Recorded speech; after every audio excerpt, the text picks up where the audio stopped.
Good morning. We'll call the regular council meeting of March 25th to order. We're going to start off this sunny Monday morning with a public hearing. So I'll declare that the public hearing for bylaw 2060-24 is open at 0900. I'll ask Planning and Development to explain the purpose of the hearing, please. The purpose of this hearing is to receive public input on bylaw 2060-24 to close portions of the highway street right-of-way. Has notice of this hearing been provided in accordance with the applicable legislation and bylaws of the City of Wetaskiwin? Yes, the public hearing was advertised as follows. As required, it was advertised on the city website as of January 22nd, as per the requirement from the Municipal Government Act, Section 606. Additionally, it was advertised on the city's social media pages on March 13th, advertised in the Pipestone Flyer on March 14th and 21st. Notices were sent by mail to property owners within 76 meters on March 18th, and notices were sent via email to directly adjacent property owners on March 19th. Wonderful. I'll now request that Planning and Development provide their report regarding this matter. Thank you, Mr. Mayor. The city has received a request to consider the closure of two portions of the highway street right-of-way that are not currently used for vehicle travel. Administration has reviewed these areas, located north of 41st Avenue and west of 57th Street, and determined that they are not needed for future road network expansion and may be closed. This road closure requires approval by Alberta Transportation. Following first reading, which took place on March 11th, and the public hearing, the draft bylaw will be submitted to Alberta Transportation as part of a road closure approval package. Once approved, this bylaw will be brought back to Council for second and third reading. After third reading, Council may declare the land to be surplus and direct administration to begin disposal.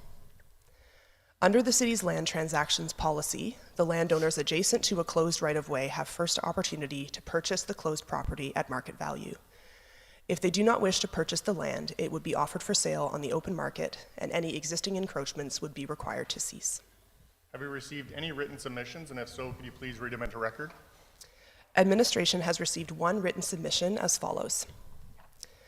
Our only concern is that if you divest of the right-of-way along 40th Avenue, you risk losing a perfect access for potential future highway frontage development between PV Mart and the Fire Hall. I'll now call upon anyone who wishes to speak directly to Council on this matter.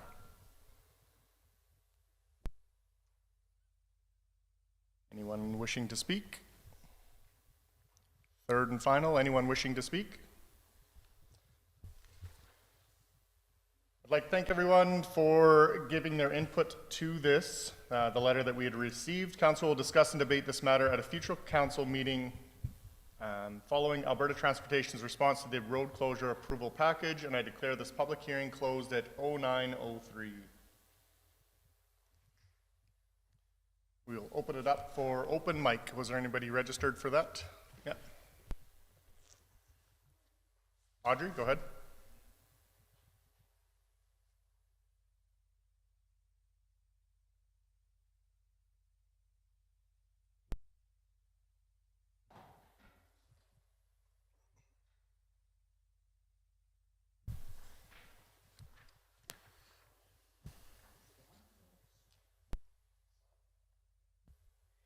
Good morning.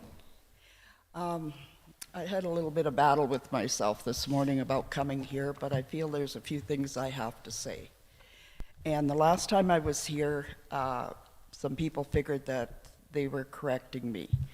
I just want to put out that the land, the industrial land, the 26.74 acres on the south end of Wetaskiwin, that was sold for $1.4 million. Turns out to be $52,356 per acre. I feel it was undervalued, and I did talk to a lot of business people in town that would have purchased it years ago if they would have known what it was going for.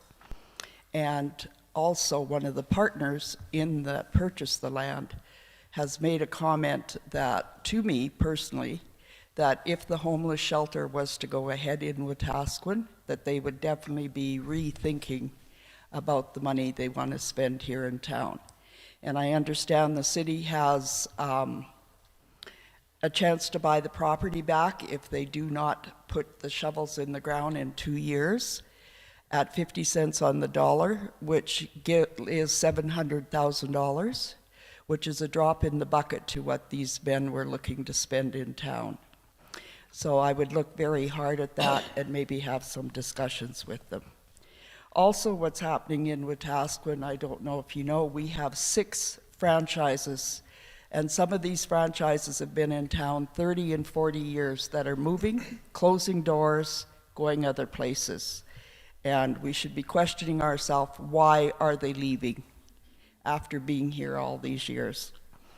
I don't know if you've heard some of the latest stuff at Walmart, where there was somebody that took, for better words, a dump in the aisles, and people walking out with carts full of items and people trying to stop them got threatened.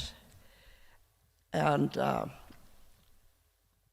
there is also at the hospital, I don't know if you've done any checking, there are people coming from Saskatchewan that have been taken from the homeless shelter and taken to the hospital, and they haven't been here long enough to have their medical covered, so I don't know who's paying for that. And as we said, if the homeless shelter's built, they will come. Well, they're coming already. And the hospital where we've heard this from, they're scared of losing their jobs if they speak out. And of course, they have some moral and ethical things that they go by. Also, I don't know if you know, I have several Indigenous clients that work for the medical profession out of, I can't pronounce it, it's still going to be Hobima-Tabi, that are not allowed in the homeless shelter. They will not let them pass the front door. I work with people that work with Muskogees, social workers, and even my understanding, Willie Littlechild is not allowed past the front door. I don't know what they're hiding. Kelly says they have an open door policy. I don't believe in that, because this comes right from them. Another thing, the petition that's going around for recall on Mayor Gandam. I've been asked a lot of times, why the mayor? Well, my comment is, he's steering the ship. And Tyler, you're not in the boat alone. There's 8 other people in there with you. And it's very disappointing to find, I feel councillors have been intimidated by being told that they would be charged personally, sued. And then here, not too long ago, there was an elderly fellow that come in to speak his mind, maybe a little gruff, but he spoke his mind. And now I find out he has a no trespassing order against him. So I think that's another way of intimidating people, that the citizens of Wetaskiwin can't come and speak their mind here, that they should be afraid of getting a petition or a restraining order against them. I also find that's terrible. And I'm just reading my notes here. So, and with the petition, as I said, Thanks people very have much for your asked. time. That's your 5 minutes. I Thank you. figured that. Thank you. You're welcome. Yeah, I'm gonna need help again. This old lady just pulled. Thank you. Is there anybody else registered for open mic? Excuse me, anybody else here wishing to speak at open mic? Okay. Looking for an approval of the agenda, please. Councillor Billingsley, any additions or deletions? Ready for the question, those in favor? Sorry, I have one. Oh, sorry, go ahead. Could I add in Battle River support letter information update for council?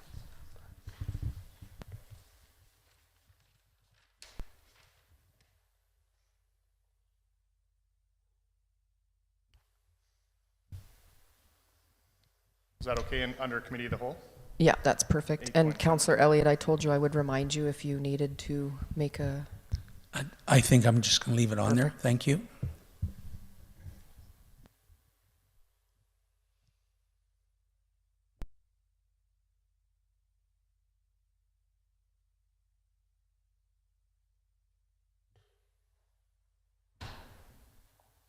Still okay to make that motion as amended? As amended, yes. Those in favor? Carried, thank you. Adoption of the minutes. Any errors or omissions?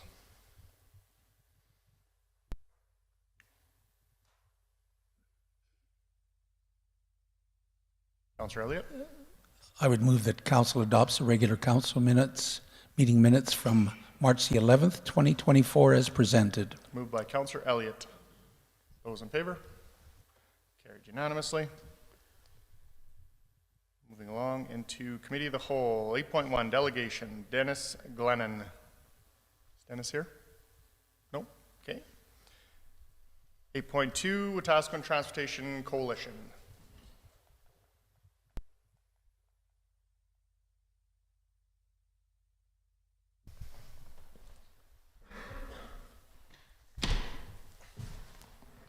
Good morning. Good morning.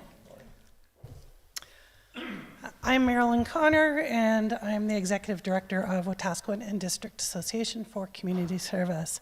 Today I'm representing the Wetaskiwin Transportation Coalition, which is between WDAX and Wetaskiwin Transcom Services. We've been managing and operating accessible transportation services since July 1. I am co-presenting with Scott Anderson, Treasurer of Wetaskiwin Community Transportation Society, WCTS. Since June of 2023, our coalition has been actively working with the newly revised Transportation Society to build the groundwork necessary for a successful transition of management and operation of community transportation in Wetaskiwin.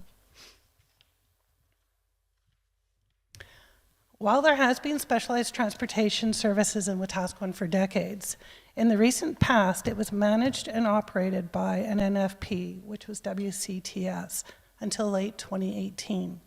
At that time, WCTS transferred its cash and assets of $268,000 and buses to the City of Wetaskiwin.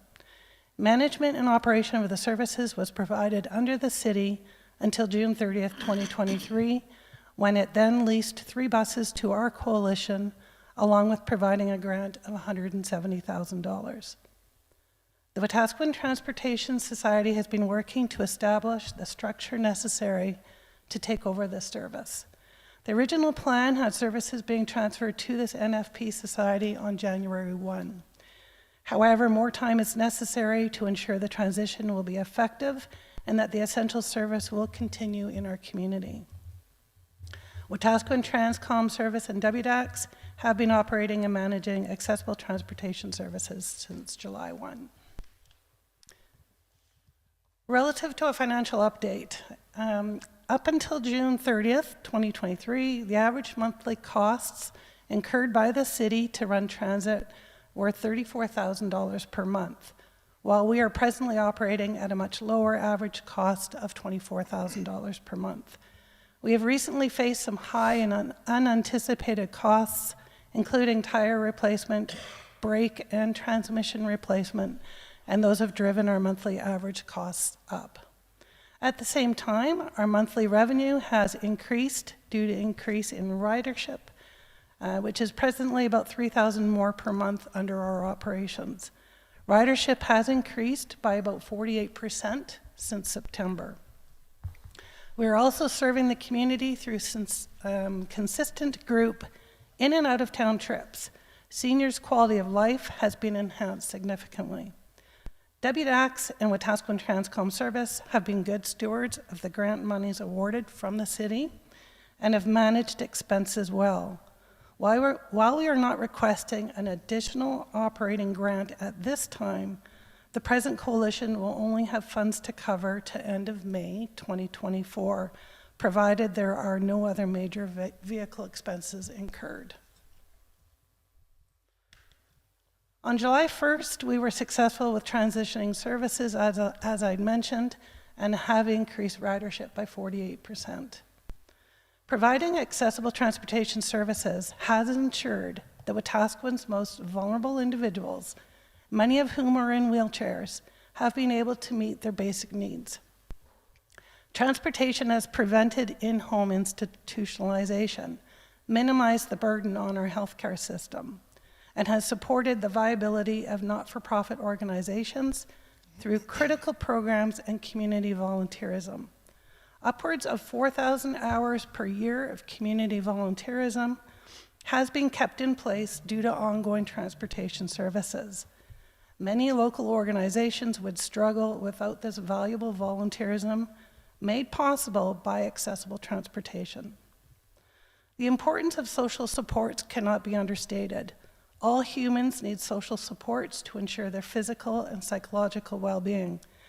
People worldwide saw the impact social isolation had on the health and well-being of individuals, young and old, sick or healthy, and disabled or able-bodied, during the height of the pandemic.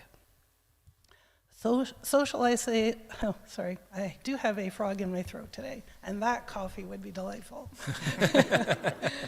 Social isolation hits people and communities hard. With these few points in mind, the importance of ongoing accessible transportation in this community cannot be understated.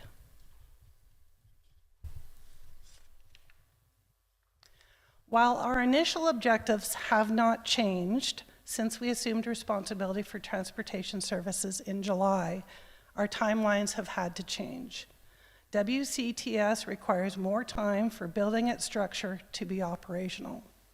Both Leslie Wilson and myself serve as liaisons to WCTS to ensure success with the planned transition.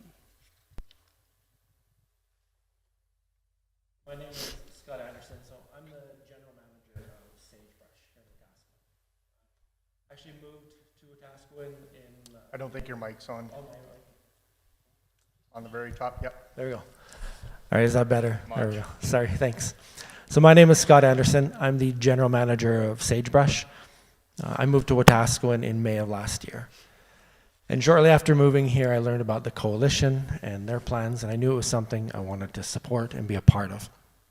In the senior industry, the service that's provided through the coalition is extremely important. A lot of residents use the service to return from the hospital when they need to come home, or if they need to go to important medical appointments. It's a reason why a lot of seniors' homes actually provide the service themselves. I would just like to take the time really quick before I get into this just to thank the city for having provided that service for the transition towards the coalition, and especially want to thank WDAX and Transcom for providing that stopgap between the city and the society. Now, as you can see, we've had some successes, as Marilyn alluded to. There have been some hurdles along the way. Our timelines have needed to be extended. So we've established our board. A lot of us are volunteering our time because that's what we need to do. None of us have started up a society before, neither have we reestablished a society. And so there was a learning curve with that. In hindsight, it probably would have been easier for us to just start a new one. However, that wasn't the direction that we went. And so there have been hurdles that were unforeseen, such as trying to close out the society properly and get it reestablished so that we could become a charitable organization and reopen that as well. Part of our hurdles is trying to find that alternative funding, because when you don't have that charitable status, then funding becomes a lot more difficult as well. And we started to realize that we need some additional stakeholders. And so we understand that the relationship, especially with the city and with the council, is important in that process as well. Now, the Transportation Coalition will continue actively working with Wetaskiwin Community Transportation Society and the City of Wetaskiwin to ensure both the viability and sustainability of accessible transportation in Wetaskiwin. We're going to engage in fundraising. We just recently finished our application towards the CRA for that charitable status, and we also want to work in getting the grant application initiatives so we can focus on raising awareness and in our brand identity.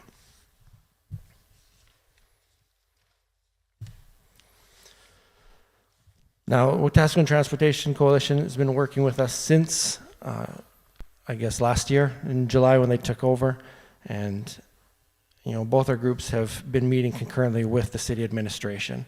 And to support further a successful community service, it's advantageous for us to secure involvement from the city. It's something that's really important for us. So part of our request here today would be that a member from the City Council come and be a part of our board to help us, with those steps moving forward and to continue building that relationship with the city. The board's going to focus on fundraising, grant applications, and building its social presence in the community. And one way to raise money involves the development and use of sponsorship decals on the buses that we use. Since July 1, our coalition has been both effective and efficient. Revenue has increased due to new riders and services being offered. Group outings have been included in our base operations, and we've held the cost of rides to ensure services are accessible to our citizens living on fixed incomes. Our community's most vulnerable residents rely on this service. To ensure its ongoing viability, today we are presenting two requests. First, we are respectfully requesting that Council direct administration to amend the lease agreement with WDAX to allow for the use of vehicle decals on the leased buses. We have been made aware of two conditions that the board will have to consider. Content must comply with Canadian advertising standards, and the ads are suitable by the city and can be removed if those standards are not met, with no return of lost revenue to us. Second, we are recommending the appointment of a city councillor on the newly revised Wetaskiwin Transportation Society Board of Directors, either as a member or as a liaison to the board. Our Transportation Coalition welcomes any questions you may have. This concludes our comments, Mayor Gandam and Council. Thank you very much. Accept a motion for information. I move that City Council accepts the presentation from Wetaskiwin Transportation Coalition dated March 25th, 2024, delegation as information. Moved by Councillor Blatz. Any discussion? Councillor Bronco. Thank you, Tyler. You had mentioned that you may be running out of funds. I did.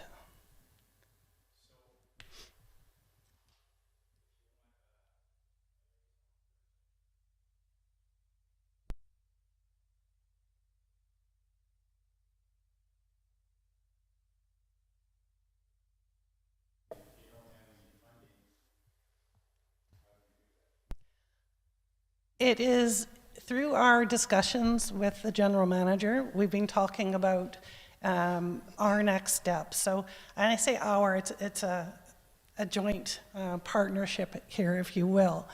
Right now, WDAX and Transcom have been operating the services. We've done that longer than anticipated with the $170,000 grant that was awarded to us.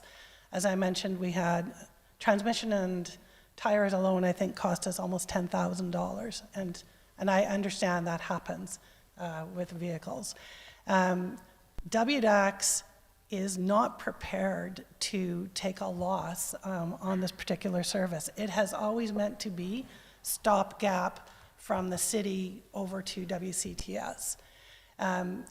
With Paul, we've been discussing what our next steps are, most specifically in the interim until the new society can be up and running and be able to receive charitable donations and grants. This is a long way around, Mr. Branco, to answer your question. To answer your question, we are going to be presenting again in April as per advice from the city, and we will be requesting some funds at that point. That's our goal. Whether that will be achieved or not remains in your hands. But we do want to say that we have been successful with using the monies accordingly and extending beyond what we thought was possible. Initially, we had anticipated 6 months, but because the other group is not quite ready, we're still managing the services and managing well. But we're into mid-March, almost I guess we're at the end of March now, and end of May, beginning of June, we will be out of our funds. So, April 22nd, I believe we are going to be requesting another presentation at that point.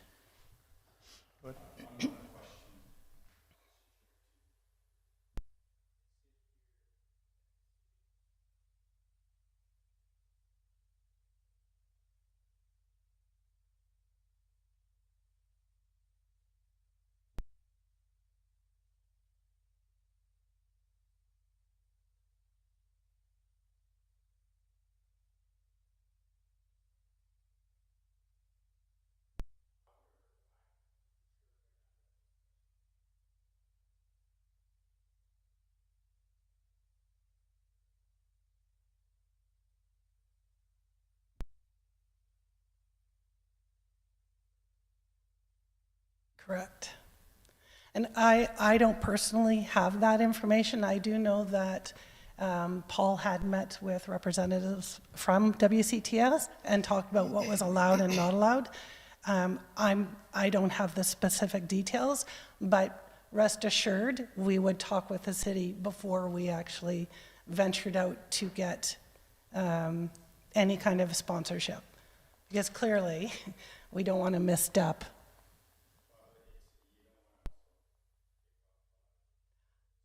We do not.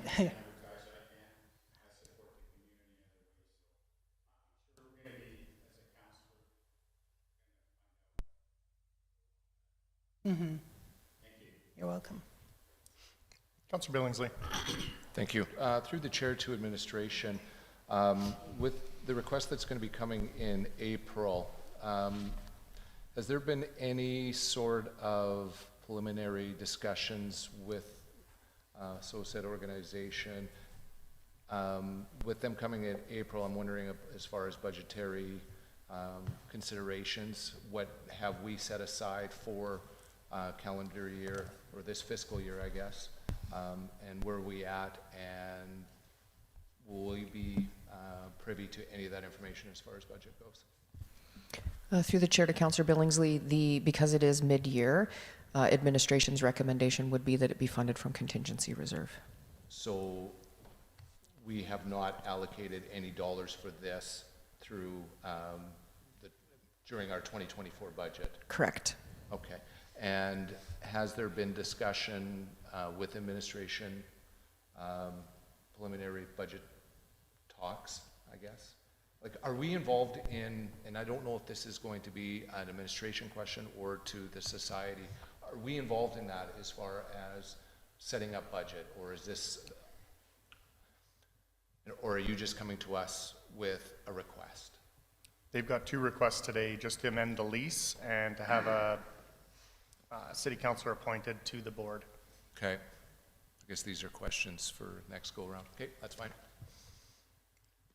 Councillor Aberley. Thank you, Mayor Gandam, through the chair to the coalition.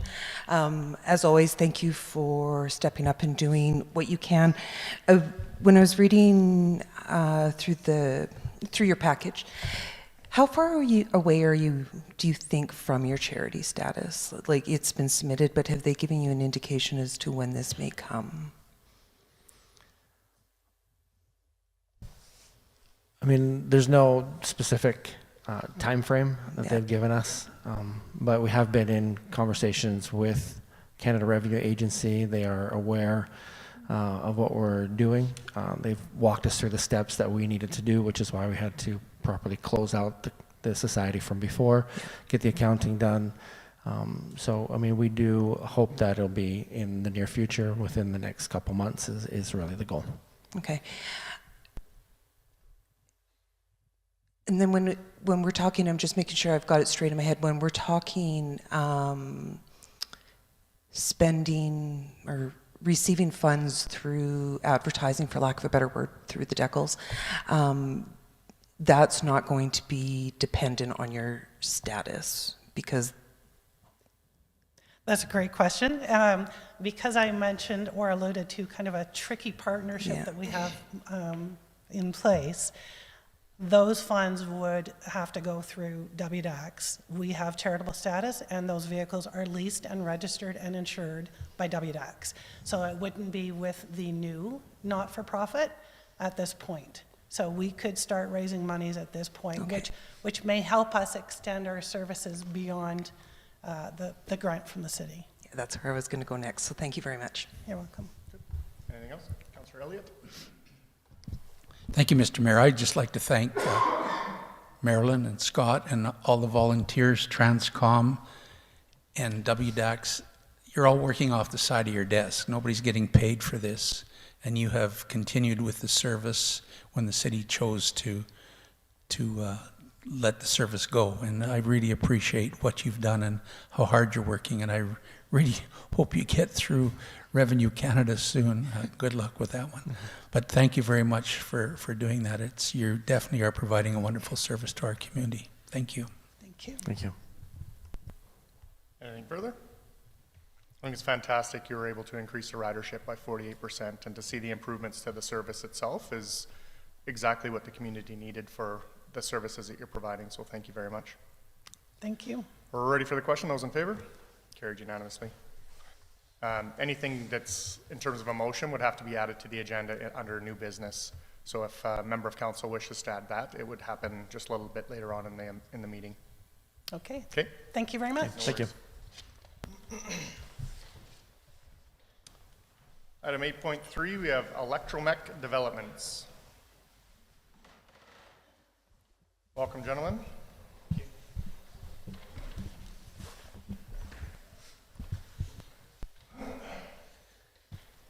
Okay.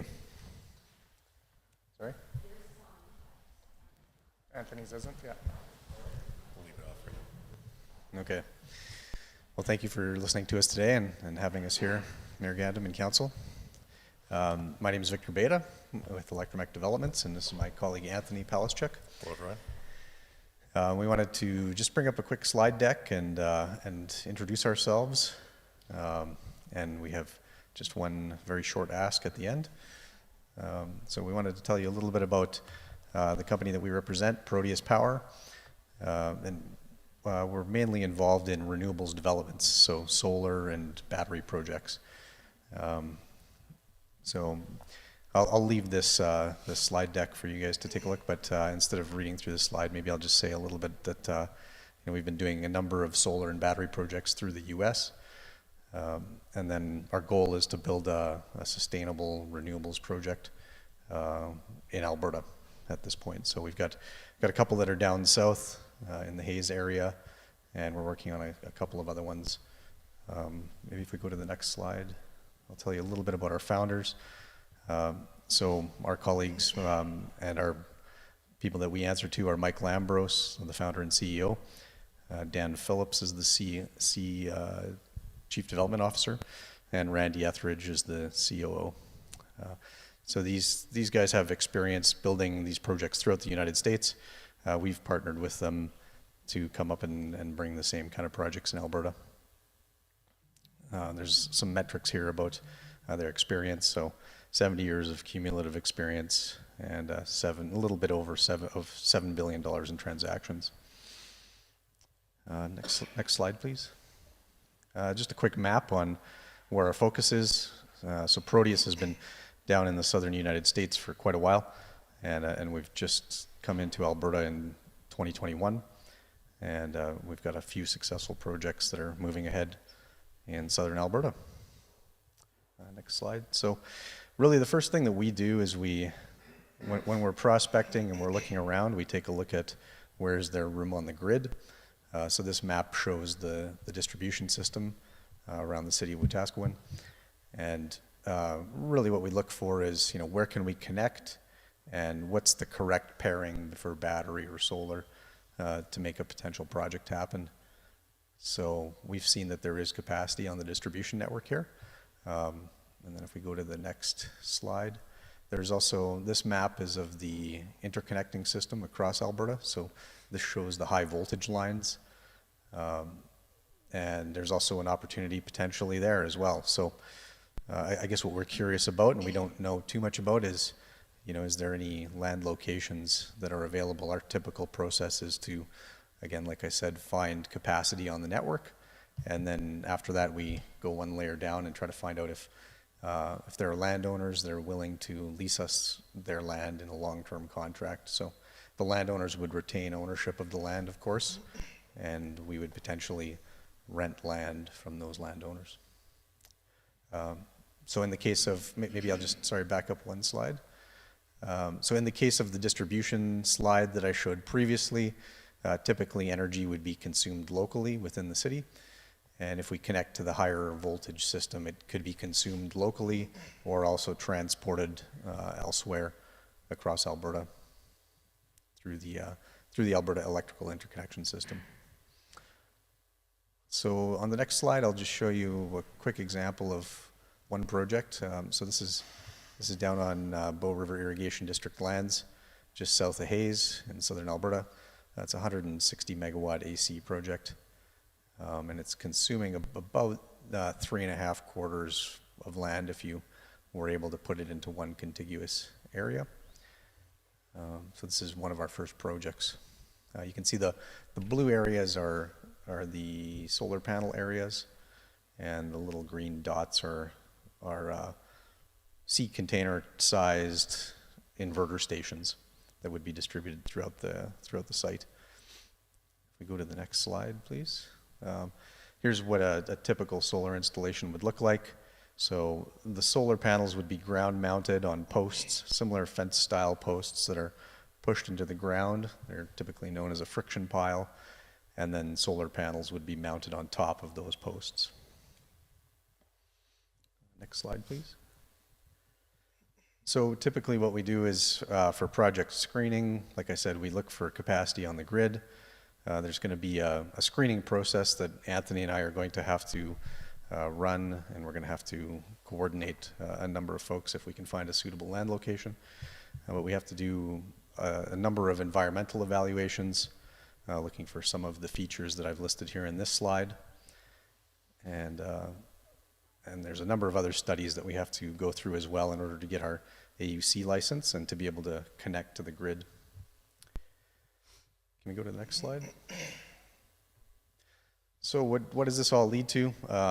You know, for the city of Wetaskiwin, you know, we would be, you know, if we can find a site that's suitable for us, we'd be subject to paying linear tax and then also any local assessments. There's a land rental component as well. If we can find land, depending on who that landowner is, there can be some revenue there. We'll also need to do the construction and the installation. As you can imagine, you know, depending on the size of the array, there's quite a bit of work. And then there's also an operations component throughout the life of the project. So these projects are typically, you know, the operational life is about 25 to 35 years for something like this. The panels, depending on what we pick for technology, they'll either be a fixed tilt system that doesn't move, or it could be a system that rotates once per day, something that they call a single axis tracker, so it'll track the sun. And then throughout that process, there'll be a number of things that'll happen around operations. You know, we'll have a number of folks here that would be constructing the site, consuming fuel, staying at hotels, eating at restaurants, buying local supplies. And then in the long term, you know, the array is largely autonomous, but we would need to hire full-time staff to maintain vegetation, live up to our obligations to anything in our Alberta Utilities Commission license. So that's generally around maintenance. And then finally, you know, local security. It would have to be, it's a high voltage facility, one of these solar installations. So typically be fenced, and there would be somebody that's there full-time performing security, maybe multiple people. Next slide. So there's some talk about some agricultural synergies that could exist, which is interesting. Grazing is definitely something that is happening at other locations that we've seen or we're involved with. So you can see in this slide here, you know, there's fenced off internal areas within the array so that you can manage the movement of any grazing stock. We've got other projects we're involved in. Folks are interested in beekeeping. You know, that's a great synergy with other surrounding ag operations. And hay and feed production are also a potential. We're going to have to make sure that we maintain vegetation. There's no erosion happening on site, those sorts of things. And then there's also some interest that's all a little bit new and preliminary, but carbon capture is a big discussion. Folks are looking at you know, how they can be involved in that, and then you know, either through an active facility that's on site and powered and capturing carbon directly from the air, or even just through vegetation and the growth of some sort of a fodder to capture carbon. And then also data centers are becoming a big thing as well. So with the amount of compute that's required into the future, there's a lot of talk about putting a facility that's co-located and consuming the energy for data center purposes. So So again, the utilization of land is maybe, I don't know if that's of interest to anyone here today. But I guess our request is, if we can go to the next slide. Oh, sorry, a couple more things here. These are important things that we've been asked about, so I thought I'd maybe just mention it. But you know, what happens at the end of the life? What happens after the 25 or 35 years? So typically what happens, the manufacturers of the panels are obligated to take the panels back and repurpose them or recycle them. The posts, as I mentioned, are a steel galvanized post, similar to a heavy-duty fence post that would be pulled out and recycled. There'd be quite a bit of salvage value in an array that's been sitting there for a while. Usually that comes in the form of steel material, copper wire, you know, the aluminum framing on the panels are all recyclable. And what we anticipate in 35 years, you'd end up with a grass field, really. You know, nothing that's contaminated, no brownfield location or anything like that. So, but we do get asked, you know, what happens if something happens to our operation? Where would we go? So for that, we take the extra step. Or it was an extra step. It's now required by the Alberta Utilities Commission for everybody, but for all of our previous projects, we have a site-specific reclamation bond in place that applies directly to that facility. So, you know, in that case, there would be funds that would be set aside to be able to make sure that the site is reclaimed and put back to its original form. And so I guess our request today is we wanted to tell you a little bit about ourselves and see if there was a way that we can talk to anyone at the City of Wetaskiwin and try to find out if there's a potential project. Like, as I said, it can come in various forms, in a few different sizes, and we're just not sure. We don't have any information. We don't know too much in this area. So, yeah, we've done a high-level analysis on the grid, and we think there's capacity. I guess our ask of council today would be, could we engage with the administrative department to see what lands might be available and explore potential options we could present? Good. Looking for a motion to accept as information. Councillor Aberley. Thank you, Mayor Gandam. I move that City Council accepts the presentation from Electromech Development dated March 25th, 2024, delegation as information. Moved by Councillor Aberley. Go ahead. Thank you. Mine is more curiosity than anything really specific. When you were talking, or specific to your ask, when you're talking about the site reclamation, do you allow the land underneath your solar powers to actually reclaim itself? So are we looking at going back to, by chance perhaps, native prairie? there are definitely seed mixtures involved. Yeah, they are available to us, I should say. You know, it'll depend on really what happens during our environmental assessment. You know, what's applicable to those soil types. But definitely the vegetation consultants that we've talked to, you know, they give us a couple of different tools in their toolbox to see. And you know, one that's quite common is just putting it to a fescue, a low-growth, shade-tolerant fescue. And in other cases, there's wildflower native seed mixtures that are available. So, you know, both of those are attractive. The native seed mixtures are quite a bit more expensive, interestingly. I suppose it really depends on your goals for the site. Yeah. All of them, I think, will kind of rest and recuperate the land. But you could, is your goal to have low maintenance costs and have a low growth grass in there, or is your goal to remake native prairie or not remake native prairie? There isn't a specific directive, apart from that you need to have good solid ground cover.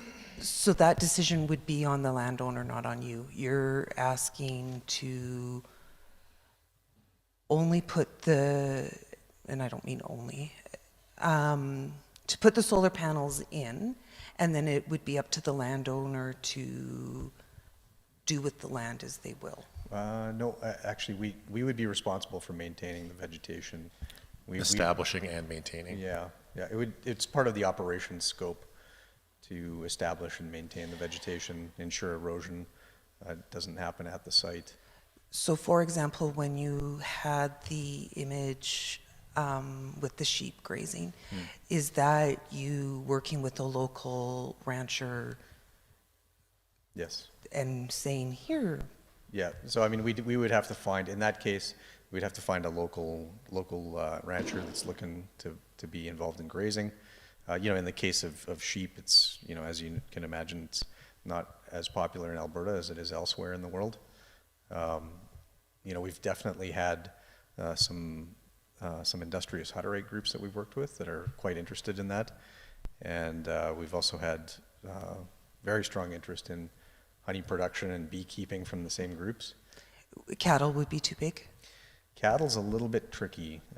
It can be done. The infrastructure cost is quite a bit more because it needs to be much more substantial on the posts and much taller. Because cattle, mostly because they want to scratch against it. So it's not impossible. Currently, we haven't looked too seriously into it because you know that's going to be quite a bit more expensive. So I guess one answer to your question would be the vegetation can be site or project specific. It depends on your goals. Yeah. If you wanted to put native prairie in, you absolutely could. If you knew you were going to be running sheep, probably might make sense to put in a mixture that makes good sheep food. These kinds of things. And we work with environmental specialists that can help us tailor the seed mix to the project and its goals. Thank you. Yeah. And maybe if I can just mention one last thing. You know, we're very much a freestanding commercial operator. You know, we're very much, you know, we got to make sure that the economic models for all of the things that we do work. So you know, anything that's new and risky, we kind of put it into a different sensitivity category than something that's established and has been done at other sites. So, you know, in the case of solar and battery technology, it's very well established that these are, you know, very good single-digit return investments that are very stable, very reliable, nothing risky about it. There's no emissions coming from the system. You know, again, like I mentioned, it's largely autonomous, and it'll run for a good long period. So you know, a lot of these systems that we put in place, we just have to make sure that it fits our economic model properly. But we would absolutely, like if we were going to be working with the Wetaskiwin City, we'd be open to working together, I suppose, to come up with a good plan that makes sense. We're right at the starting point, so you know, we can examine quite a few things. Yeah. Thank you. Councillor Blatz. Thank you, through the chair. I love the fact that you guys talked to the reclamation piece already, because that was a huge concern that I know that a lot of people have when you talk about solar farms, is what happens to the panels after the project is over. I love the fact that you guys do battery storage as well. That's something that a lot of solar power companies don't speak to. Would you be looking to do a solar farm as well as battery storage here? Or would that be dependent on how much land you have? Yeah. It would depend on a number of factors. For the solar, the size of the project does matter. For battery, it's more like the fit of the location, and we would need to do more in-depth study work for that type of a situation on a battery. And so it does have 3 138 kV nodes coming through the city. It might have some potential for battery for sure. But maybe just to speak to a couple of different examples of sizes, you know, a battery location that's quite sizable, we could fit it on, you know, 10 to 20 acres. A solar facility is quite a bit more land intensive. You know, we'd be looking for, you know, probably a quarter section or more. Mm-hmm. Yeah. Just to follow up to that, would that make the reclamation process harder if we had battery storage? It's different. The batteries, they're basically just giant versions of the batteries in your cell phone. So there is recycling programs available.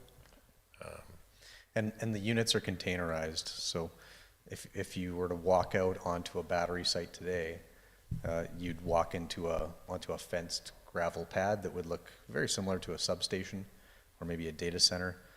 Each one of the battery locations would be isolated within the container, but they would be spaced apart appropriately to reduce fire issues. the site would be gravelled to prevent any fire spread. And then within the containers themselves, they also have built internal fire suppression systems, and there's individualized cells throughout the container to mitigate that as well. So, Perfect. Thank you. Councilor Bronco. Thank you, Tyler. Great ideas. We all got to move with our environment, but so would the city of Wetaskiwin be able to tap into this electricity to give us cheaper discounts for our citizens? It's absolutely a possibility. We wouldn't necessarily be able to do it essentially directly plugging into it because of the regulation system, but we could look at power purchase arrangements. It's very common to be able to buy your power at a very good price and lock it in for the long term and protect yourself against potential price increases, which we've all seen lately.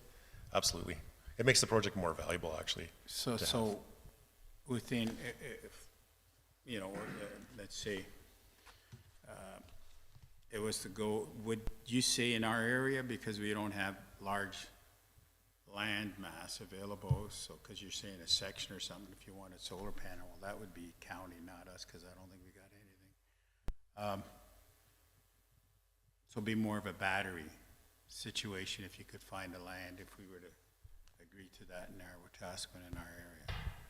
Yeah, we would look at solar or battery. We probably wouldn't need a whole section of land for the potential capacity around here, 1 to 3/4. I guess it depends on there's a few factors like how many wetlands are in there and what kind of setbacks we'd have, but yep, and the batteries, like Victor said, a much smaller footprint. Thank you. Councilor Nielsen. My question has been answered. Thank you. Councilor Elliott. Thank you, Mr. Mayor. And how much land would you require for carbon capture? Is it the same as the around other? 5 acres. 5 acres. It'd be probably co-located with a solar facility.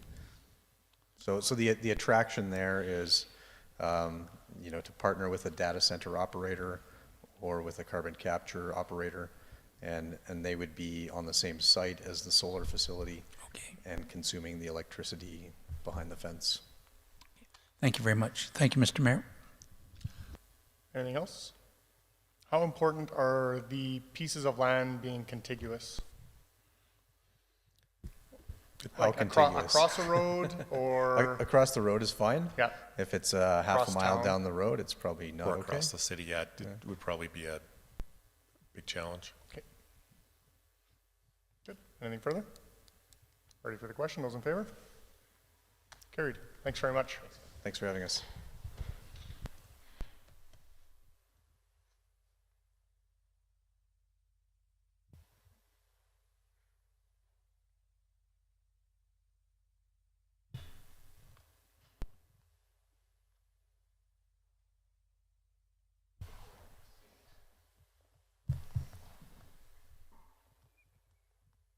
Item 8.4, playground equipment.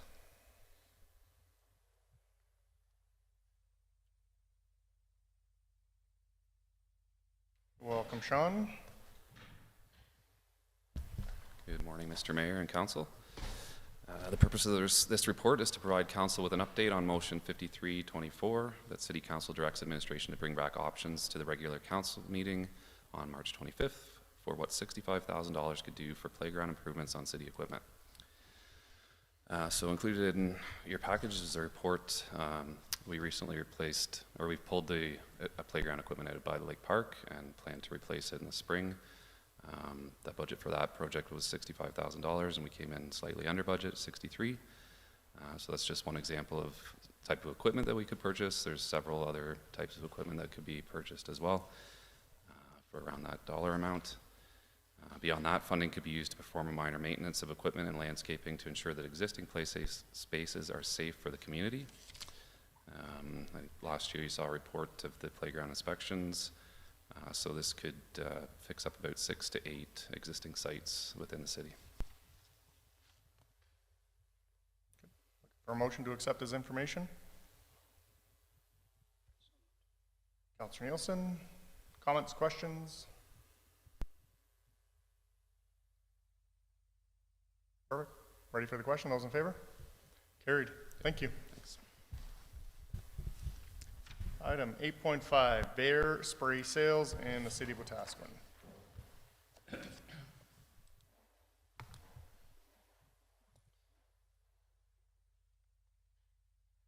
Good day, welcome.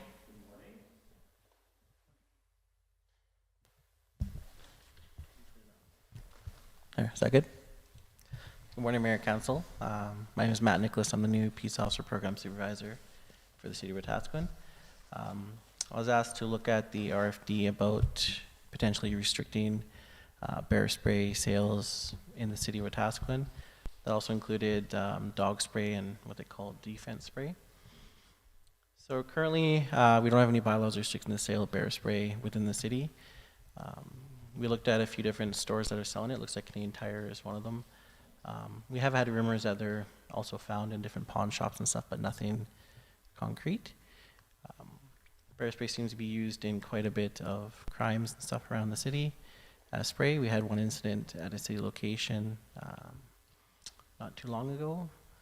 I believe the co-op place there. So I looked at 3 different options for council to consider. The first is fully restricting bear spray within the city. It would be a bylaw that would be created under the MGA, which we could do. It would only affect the city, just within the city limits. So outside the county, other towns like Millet and stuff, you could still have the bear spray available. One kind of issue I found is, for example, you can buy it off Amazon, online sales with next day delivery. So even if we restrict bear spray, I think it'll still be available for people who want to obtain it. The second option, for each option, we looked at the impact on the business community, impact on residents, and then impact on the law enforcement. So for the restriction, the full restriction, any businesses like Canadian Tire that are currently selling it, they obviously couldn't sell it. They didn't have a large amount of sales, but it would be a slight impact on them. And then impact on the residents, any lawful carrying of bear spray, because we do have wildlife in town and stuff like that. And some people, you know, fear of dogs and stuff, or, you know, leaving home late or walking around the town late at night, they would not be able to carry it in any lawful way. And then for law enforcement, it would be a bylaw charge, so it would be a fine that we can impose.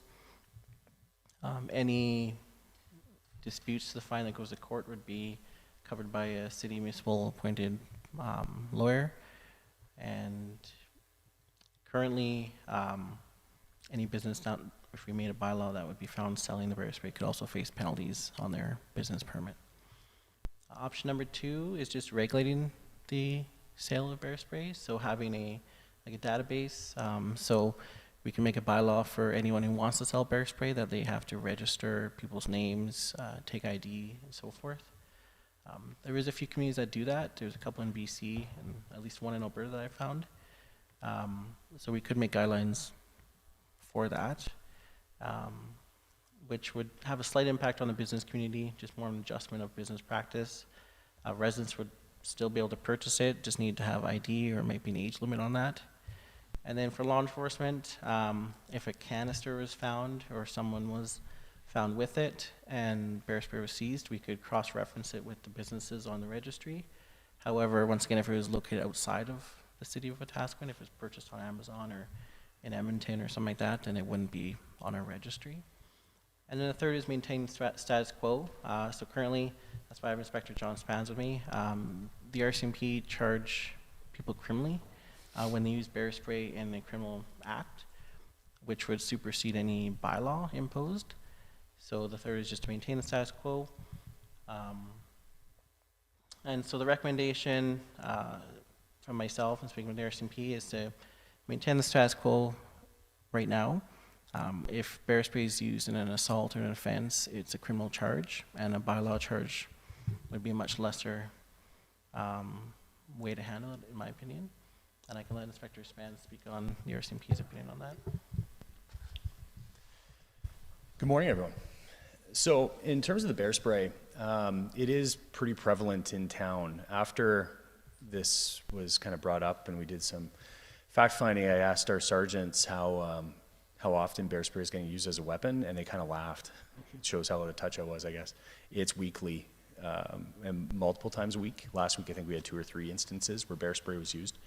It just doesn't get advertised a lot because it's a lot of just the underworld, dealing with the underworld in a way.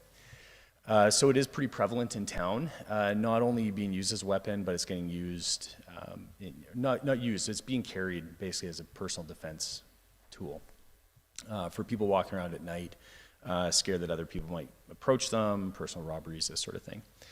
The trouble with that, though, legally, is you can't use bear spray for that purpose. So we derive all of our powers from the criminal code, generally speaking. So we rely heavily on section 88(1) of the criminal code, and that's possession of a weapon for a dangerous purpose. And to meet the elements of that offense, you need to kind of hit 2 points. One is you have to prove the person was in possession of the weapon, and two, that their intention was to use it in a dangerous purpose. And that's kind of the catch-all. So with bear spray, if somebody's using bear spray or they possess bear spray simply because they think they might get into a fight, that's for a dangerous purpose, and we seize it for that under those grounds. And there's a whole process that we go through. We have to report to the courts that we've seized it and destroyed it, that sort of thing. So because that power exists and that authority exists for us to seize bear spray and dog spray and personal defense spray for that matter, in a way there's no need for us to rely on a bylaw, which would be a lesser or a lower level statute. We solely rely on the criminal code, and that's strictly for possession. Now, for consideration for council would be whether or not regulating the sale would do anything. As Matt was saying, it's so available, it's incredibly available all over the place. I'm not sure it would have much impact locally on our crime and our possession rate here. That being said, it's also, I think, a go-to weapon of choice for others because it's non-lethal. So people are getting into fights and they have bear spray because they don't want to carry a knife or get in trouble if they bring a knife into the fight. So from the RCMP standpoint, we don't necessarily have an opinion on whether or not a bylaw should be in place. I just want to provide information on what our lawful authorities currently are and what we use. I should say too, whenever we come across bear spray, in an encampment, at a residence, or it's just out, we just take it. Frankly, under common law, found property, it's a weapon that's left abandoned. So, yeah. Councillor Aberley. Thank you, Mayor Gandam. I move that City Council receives the report titled Bear Spray Sales in the City of Wetaskiwin on March 25, 2024 as information. Moved by Councillor Aberley. Any discussion? Councillor Billingsley. Thank you. Through the chair. I had brought this up 6 months ago, doesn't matter, a while ago. And why it kind of sat with me is I was buying gasoline at a local gas station, and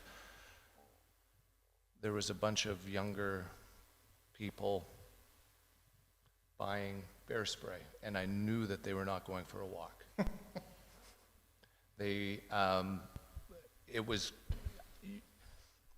I'll assume that it was either used for defense or possibly for offense, and I understand what you're saying, that they're going to get it elsewhere. But I'm just wondering if we can help curb some of that. Is that not going to be beneficial to law enforcement? Certainly, it would be making it more difficult. It's forcing users of bear spray to find different means. So I guess we know it's available through Amazon, or you go to Millet or go wherever else you can buy it, but they might not know. I guess it would be forcing people to take that extra step if they want to do that. Just for information as well, so Slave Lake, when I was in charge there, they didn't have a bylaw necessarily, but it was the practice of the businesses who sold it to take ID. And that was just a business practice. When you bought bear spray, you had to kind of sign a waiver that your information would be provided to law enforcement. And we relied on it once, actually, and we pulled the records, and it was one person who was doing all the purchasing. So we went to them. Of course, they were kind of aloof to the whole thing, but that's something to consider if there was to be a restriction on what businesses you have to provide identification. Like, say there was just, say it's regulated and there's only 5 businesses across Wetaskiwin who could sell bear spray. That might be easier, certainly, to figure out who's buying the bear spray, but if they require identification, that's where we might start seeing those purchasers as well. Something to be mindful of. Oh, so Is it a concern of yours if bear spray is not available, that there would be other dangerous weapons being used? We'd be kind of trying to prove a bit of a negative, but that would be a concern of mine for sure. If we removed bear spray, which is a less lethal option, does that now force people to carry something more lethal like knives or machetes, that sort of thing? That's entirely speculation. I'm not an academic on that, but it's a concern. As is having bear spray. Sure. Thank you. Councilor Bronco. Thank you, Tyler. All sounds good, but to say to a taxpayer residents that if you have a bear spray can or something to prevent crime, you're a criminal. We've had bears by the lake park, and I don't live too far away, so if I'm protecting my family, am I a criminal? And nobody's committed a crime until the brace is up. There's no different me carrying a baseball bat in the back of my truck with a glove. Are we going to be picking up everybody's baseball bat from a baseball game? It's working. It ain't until the law's broken, and that's what you come in. In a way, but for me, to sit here and to say to a young girl who feels psychologically that she's protected by bear spray and take that away from that ability to do it, I couldn't support this system. The criminal code gives an incredible amount of discretion to the law enforcement officers in this particular section in 88.1. So in the annotations, it says specifically that an officer has to consider all the circumstances around the possession and whether or not the possession of that particular weapon, not just bear spray, possession of that weapon is lawful given the purpose. So there's a significant distinction between somebody out training for an ultramarathon in the trails, they're carrying bear spray because they're around wildlife, when you compare that to somebody walking along Main Street wearing gang colors looking for trouble. So there's, we are given the authority or the discretion to consider circumstances, certainly. Thank you. Councilor Elliott. Thank you, Mr. Mayor. Through to the inspector. Are there age restrictions with regard to the purchase of bear spray as there are with lethal weapons? Not in the criminal code. There isn't. And I should say too, the criminal code doesn't speak specifically to bear spray or OC spray, like pepper spray. No age restrictions, to answer your question. Okay, thank you very much. Thank you, Mr. Mayor.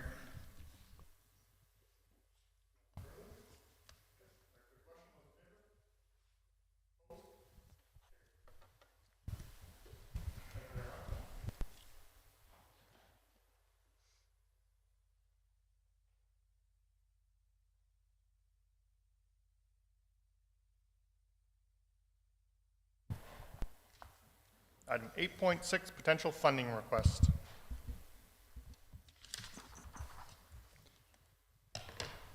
Currently, there's a recall petition ongoing within the city.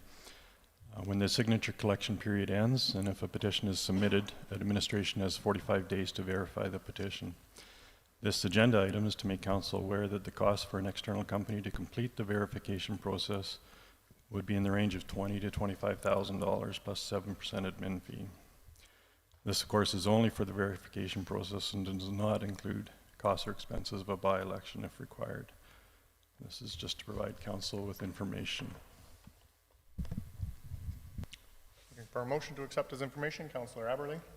Thank you. I move that City Council accepts the potential funding request report dated March 25, 2024 as information. And a really quick follow-up through the chair to Kevin. Do you have an indication of what a by-election would cost? We, through the chair to council, we recently ran a by-election, and I don't have those numbers in front of me, but we can provide those. If I am correct, the election in general, a by-election doesn't cost much less than a full-fledged election because you still have to do all the things you have to do. So I know in the past we've put aside 50 grand for an election year. Go ahead, Kevin.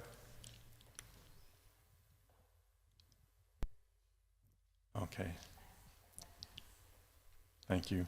Through the chair to council, we estimate that the previous one was in that $32,000 to $35,000 range. So added to the $20,000 to $26,000 here, that would be the cost of doing this if it was required. And am I correct in my knowledge that a petition request is $500 and that money goes to the city or to the province? I'm sorry, I'm asking a lot of questions. I thought Sue was going to be here. Through the chair to council, that I don't know where the administration fee that they paid for the petition goes. Okay, if thank we you. Submit that or not. Any other comments or questions? We're ready for the question. Those in favor? Carried. Thank you.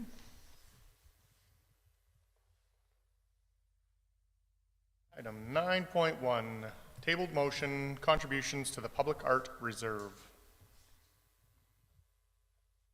Looking for a motion to lift from the table so that it can be open for discussion. Councillor Nielsen.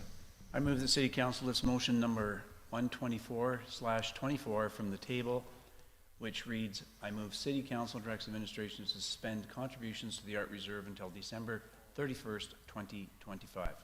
Those in favor? Carried unanimously.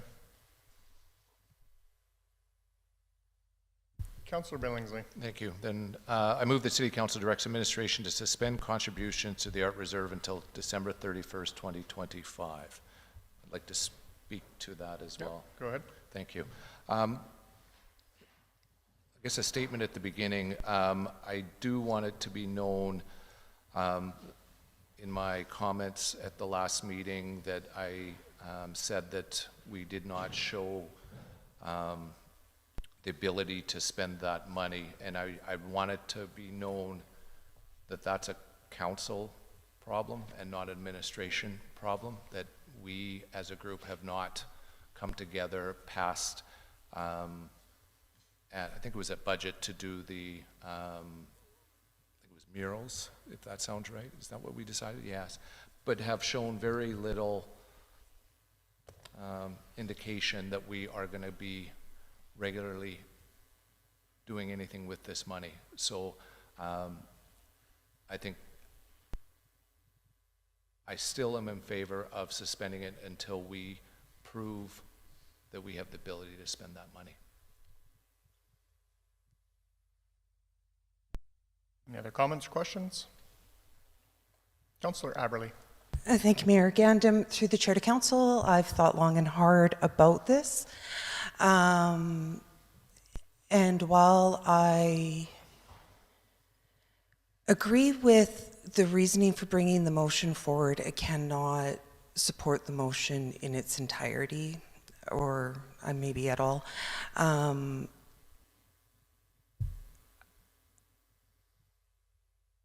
It is too easy to continue to look at arts and culture and cut its funding and making that a way to save a penny here, save a penny there. And I don't think I would be being true to myself or my belief in the importance that that does for our community, for its well-being, if I was to take money away from it. And I think that what made me make my final decision was when I was reading through the policy again, and the money could go towards upkeep as we install new things. So let's say in the next calendar year, by the end of December, we have made the murals, we have done these things coming forward, and then we have to go back and maintain whatever this public art is. The money is going towards that too. So continuing to have a reserve and adding money to that reserve is necessary for the art that we will do coming forward. So I think it is important. It contributes to our third strategic pillar, and therefore I cannot support this motion. Thank you. Thank you. It isn't because I want to cut funding to the arts. I want to cut funding because we've shown our inability to spend this money. Councillor Elliott. Thank you, Mr. Mayor. We don't know what it's going to cost for the murals. It could be expensive. I was watching on TV, and there's a consultant that came into a certain community and then showed them what they could do with murals. So we don't know what it's going to cost. It may cost $180,000. It may cost $200,000. So if we left the money there, then we could spend it. And if we don't spend it, then it will be going into next year's budget. Or I guess into next year's reserve, sorry. Thank you. Councillor Nielsen. Thank you. I won't support the motion. I understand the reason for the motion, and I guess what I can honestly say is that I think the motion was a bit of a wake-up call for me, in the context that at some previous point, we as a council said doing something for and about and with the arts was important for the community. And I totally agree that it's on us. And I think the motion you put forward reminds me that we as a council said this was important, and I don't think that importance has changed. I think we've been negligent in acting on it. And for me, I think this reminds me that it is important for our community, and we do need to act on it. And I think there'll be motions coming out of this as a result of that if this particular motion fails. Thank you.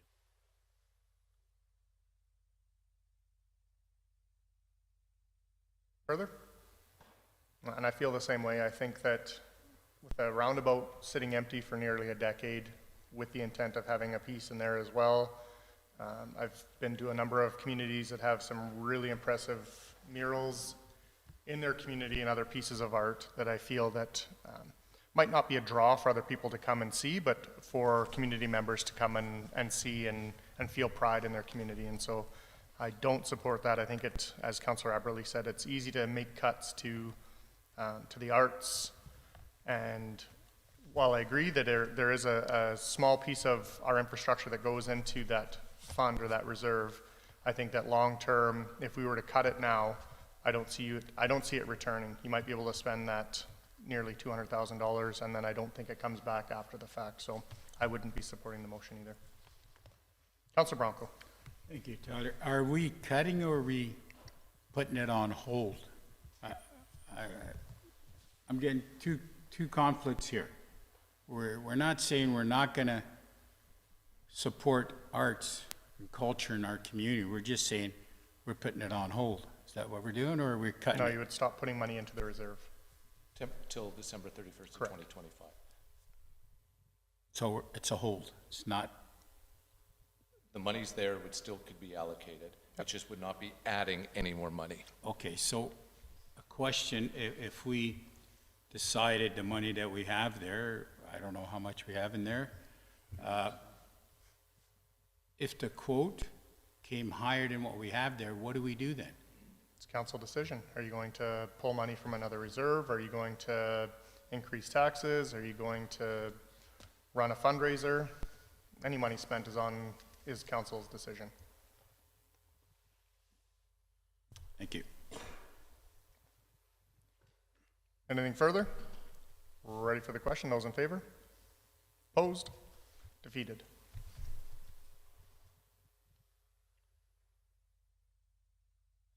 Item 9.2, modification of landfill hours.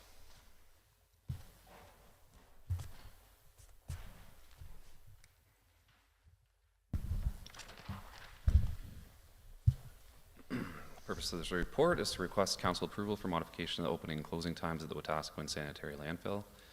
So historically, times have been adjusted. In fall, winter, we run 9 to 5, and spring, summer, it's 9:30 to 5:30. This half-hour shift has some implications to our personnel and often causes a lot of confusion for residents and contractors working in the area. In the past, when these hours change, contractors are often lined up at the gates waiting for them to open at 9:30, so it's affecting their bottom line, and we rarely see anyone after 5 o'clock.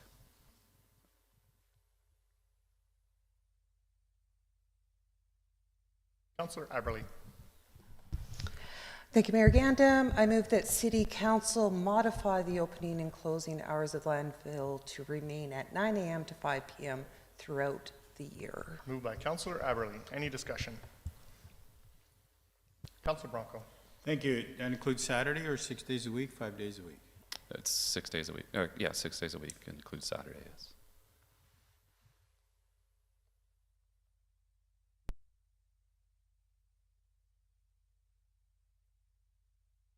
This has always been a dilemma in our council to debate. Summer times people work and they want to do the yard cleaning on Saturday, Sunday. In some other municipalities that I have worked along, they'll shut a day off, say on Monday, and keep Sunday open. Because people work 6 days a week and their time to maintain their yard, take their garbage, cut the weeds, the grass, is Sunday. And I find, like I said, it's always been the same debate. I find it really hard for a resident who wants to maintain his backyard, works 6 days a week, and it comes Sunday to clean it and the landfill's closed. I find that odd. I rather, some other municipalities, on Wednesday, they'll run their landfill till 7:30. Cut back other days from 9 to 4 and keep one day longer during the week. Contractors find it very hard to do business in our community, especially when they got to haul materials. We don't start at 9, we start at 7. And you have men and equipment in there, so that affects the cost of operations in Wetaskiwin. So I would just like to see that changed. Sunday especially, 9 o'clock till 5, good, but I think Sunday we need to have that open for our residents. Thank you. That's a level of service change and would have a budget implication. So you're always welcome to, not just during budget time, bring that forward and make a motion to change the level of service that we offer. Complaining that we don't offer a level of service and then not following it up with a motion to support that just continues to give excuses for council or members of the community that aren't getting the service that they want, or to say that we're not providing a service or that businesses have a hard time doing business here when members of council who feel that way aren't bringing motions forward to make those changes to the level of service. Councillor Elliott. Thank you, Mr. Mayor. Through to Sean.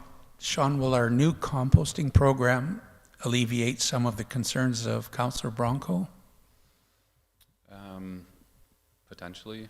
I mean, there should be some waste diversion happening through that, but no, ultimately probably not. Thank you. Anything further? We're ready for the question. Those in favor? Carried unanimously.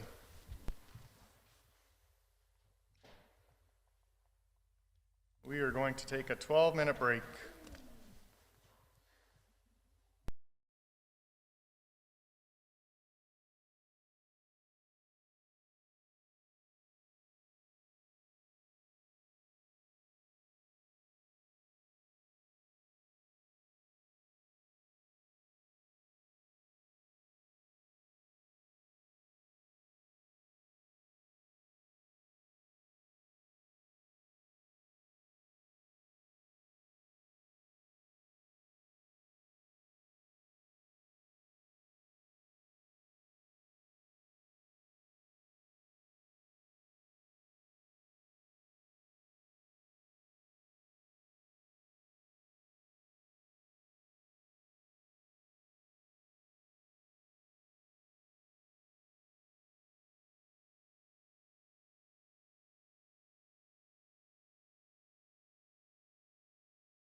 Welcome back.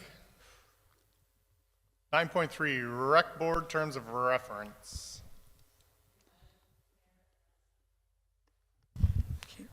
I could have used my outside voice, but I won't do that. The people at home can't hear you no matter how loud your outside voice is. I try. My name is Zanette Frost, and I am the new Recreation Manager. Welcome, Zanette. Thank you. It has been an amazing month, I can say that for sure. So in June 2023, administration was directed to explore the necessary requirements to reestablish a recreation board in the city of Wetaskiwin. And the key document that supports that is a terms of reference. And to support council in making a decision, a draft terms of reference was created and referred back to council for feedback on October 10th, 2023. Since that time, additional research has been completed and council's feedback was incorporated, and a review to ensure alignment with council and corporate strategies, policies, and bylaws. Most recreation boards in the province serve as advisory boards and to their respective councils and assist in the implementation of parks, recreation, arts, and culture master plans. Recently, there have also been linkages to the community safety and well-being plans that have been created throughout the country. The research looked at municipalities that were of comparable size and had similar recreational amenities, for example, the Township of Hamilton. The review of historical documents included the Wetaskiwin Area Recreation Board Agreement from 2009 and existing plans, including the Parks and Recreation Master Plan that was done in 2013. The role of the Recreation Board is to make recommendations to administration and council for developing and promoting recreation programs, services, and amenities in Wetaskiwin. Increase resident awareness and engagement in opportunities to enhance recreation programs, services, and amenities, and review and advise on the implementation of the master plan. They also provide input on strategies, services, and sometimes identify opportunities that could enhance the capacity and sustainability of programming, service delivery, and asset management. Most importantly, I find that recreation boards are very good tools to promote the positive and respectful conduct and behavior in any recreation facility owned and operated by the city. They also facilitate effective and efficient use of all available recreation facilities within Wetaskiwin and maximize those benefits. They collaborate with administration, community members, and organizations to maximize and elicit advice and innovation for the delivery of that recreational programming. The members of the board would be appointed by City Council as per Bylaw 2022. Oh my goodness, those are a lot of twos. I'm glad it's not the year 2020, 2022. And the terms of reference duly reflects this process. The membership would include 2 youth, members of large up to 7, as well as an ex officio representative from council and administration. It is also a requirement that members be in good standing and reside in the city of Wetaskiwin. The board shall have no authority to expend or commit financial resources of the city, and any requested financial expenditures would follow current city policies and procedures. Additionally, there are sections that cover conflict of interest, dispute resolution, and detailed roles and responsibilities of chair, vice chair, and the manager of recreation. The Recreation Board would advise administration and City Council on all matters relating to recreational service delivery and amenities within the community. And I believe that this Recreation Board would be integral to supporting the development of the levels of service for a number of the recreational assets and support community development through recreation and provide a unified voice for residents regarding their recreational needs. In approving the terms of reference and the reestablishment of the Recreation Board, it'll not have any significant impact on existing service levels for recreational amenities, and this board will serve to ensure the city is meeting recreational needs of the residents and in the spirit of partnership. Administration is seeking council's approval and direction for the establishment of said Recreation Board within the city of Wetaskiwin. Thank you. Thank you. Go ahead, Councillor Elliott. Mr. Mayor, I'm going to change things just a titch. I would move that the City Council approve a Recreation and Culture Board terms of reference as attached to the report dated March 25th, 2024, and initiate the recruitment process for members. And I'd like to speak to that. For a number of years in my deep, dark past, we had a recreation and culture board, and we had members of the culture community sitting on the recreation and culture board. So they brought another aspect of the community to the board. Our previous discussion was about what we're going to do with dollars that are set aside for an art reserve. And this would also be part of that. So we had people who were from the music community, the art community, the Arts and Crafts Center. They served on the board too, which just seemed to enhance the aspect of recreation. And when we've gone through, as was just done with the scope of the Recreation Board, it wouldn't be very difficult, I don't think, to include culture in that. Thank you. Councillor Billingsley. Thank you. I'm totally in favor of this. The only thing that I'm wondering, because of the relationship that we have with the county and them making contributions to rec, that they should also have a seat at the table as well. They do. From the city council. County council.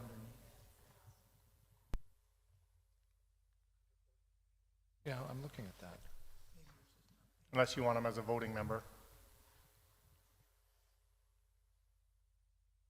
I do. I think if the city is voting. The city isn't voting. A city councillor isn't voting. So a city councillor would sit on it and a county councillor would sit on it as non-voting members. I think any other board that we belong to, we do vote. Right?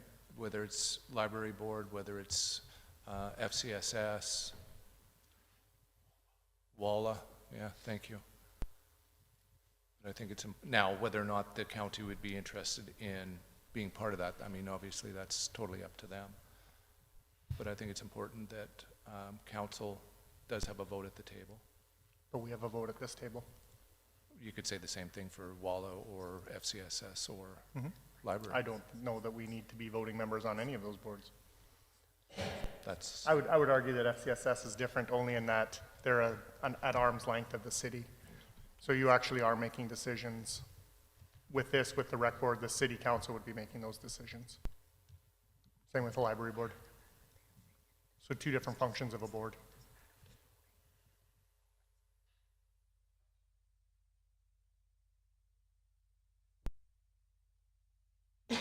Councillor Nielsen. Through the chair to, I think, council, following up on Councillor Billingsley's remarks, I guess my question is, what role does a councillor play on the committee without voting rights? Just to offer his or her suggestions to the committee? And then back to council as well. You'd liaise back to council.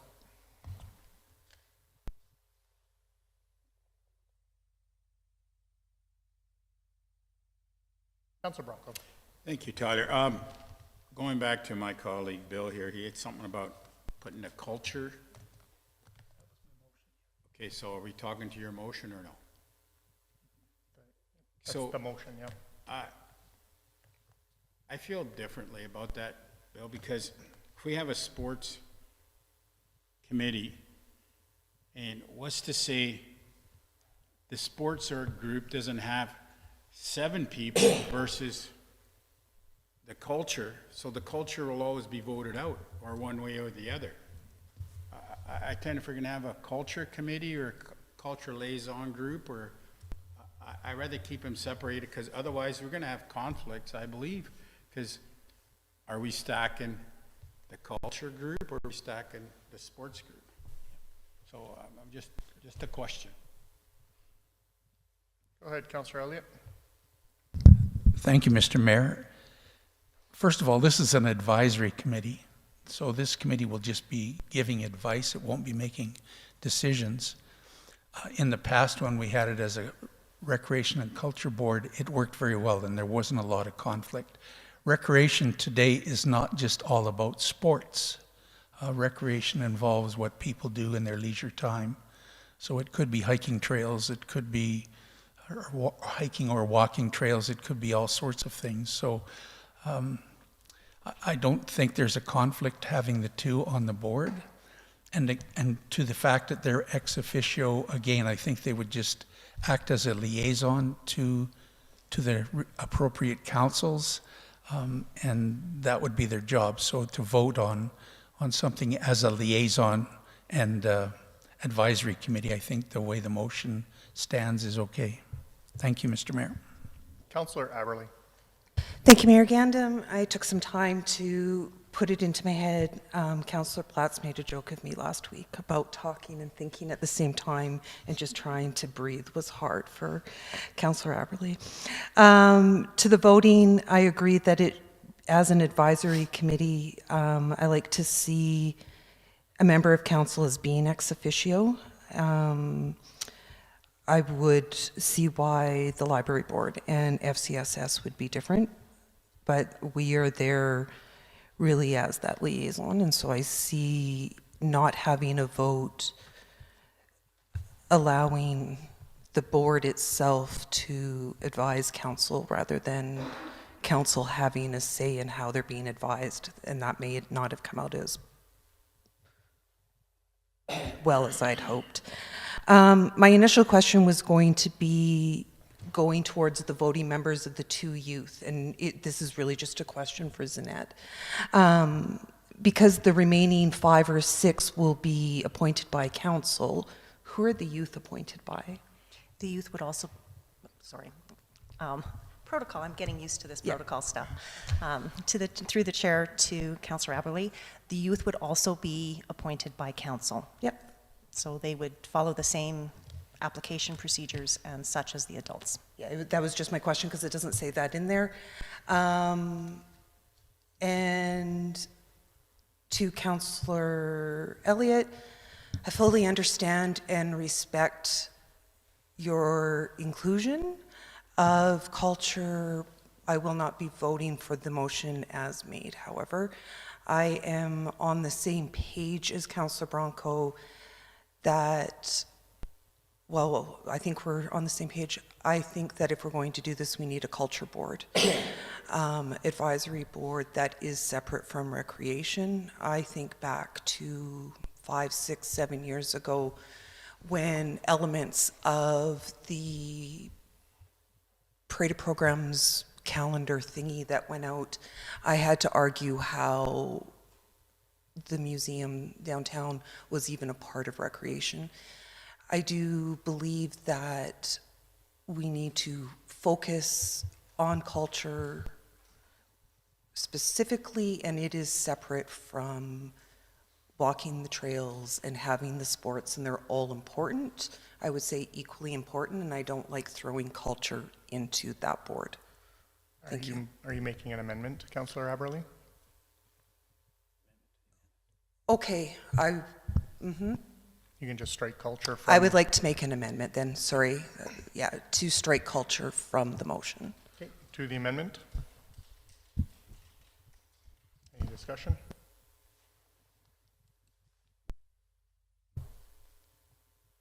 We're ready for the question. Those in favor?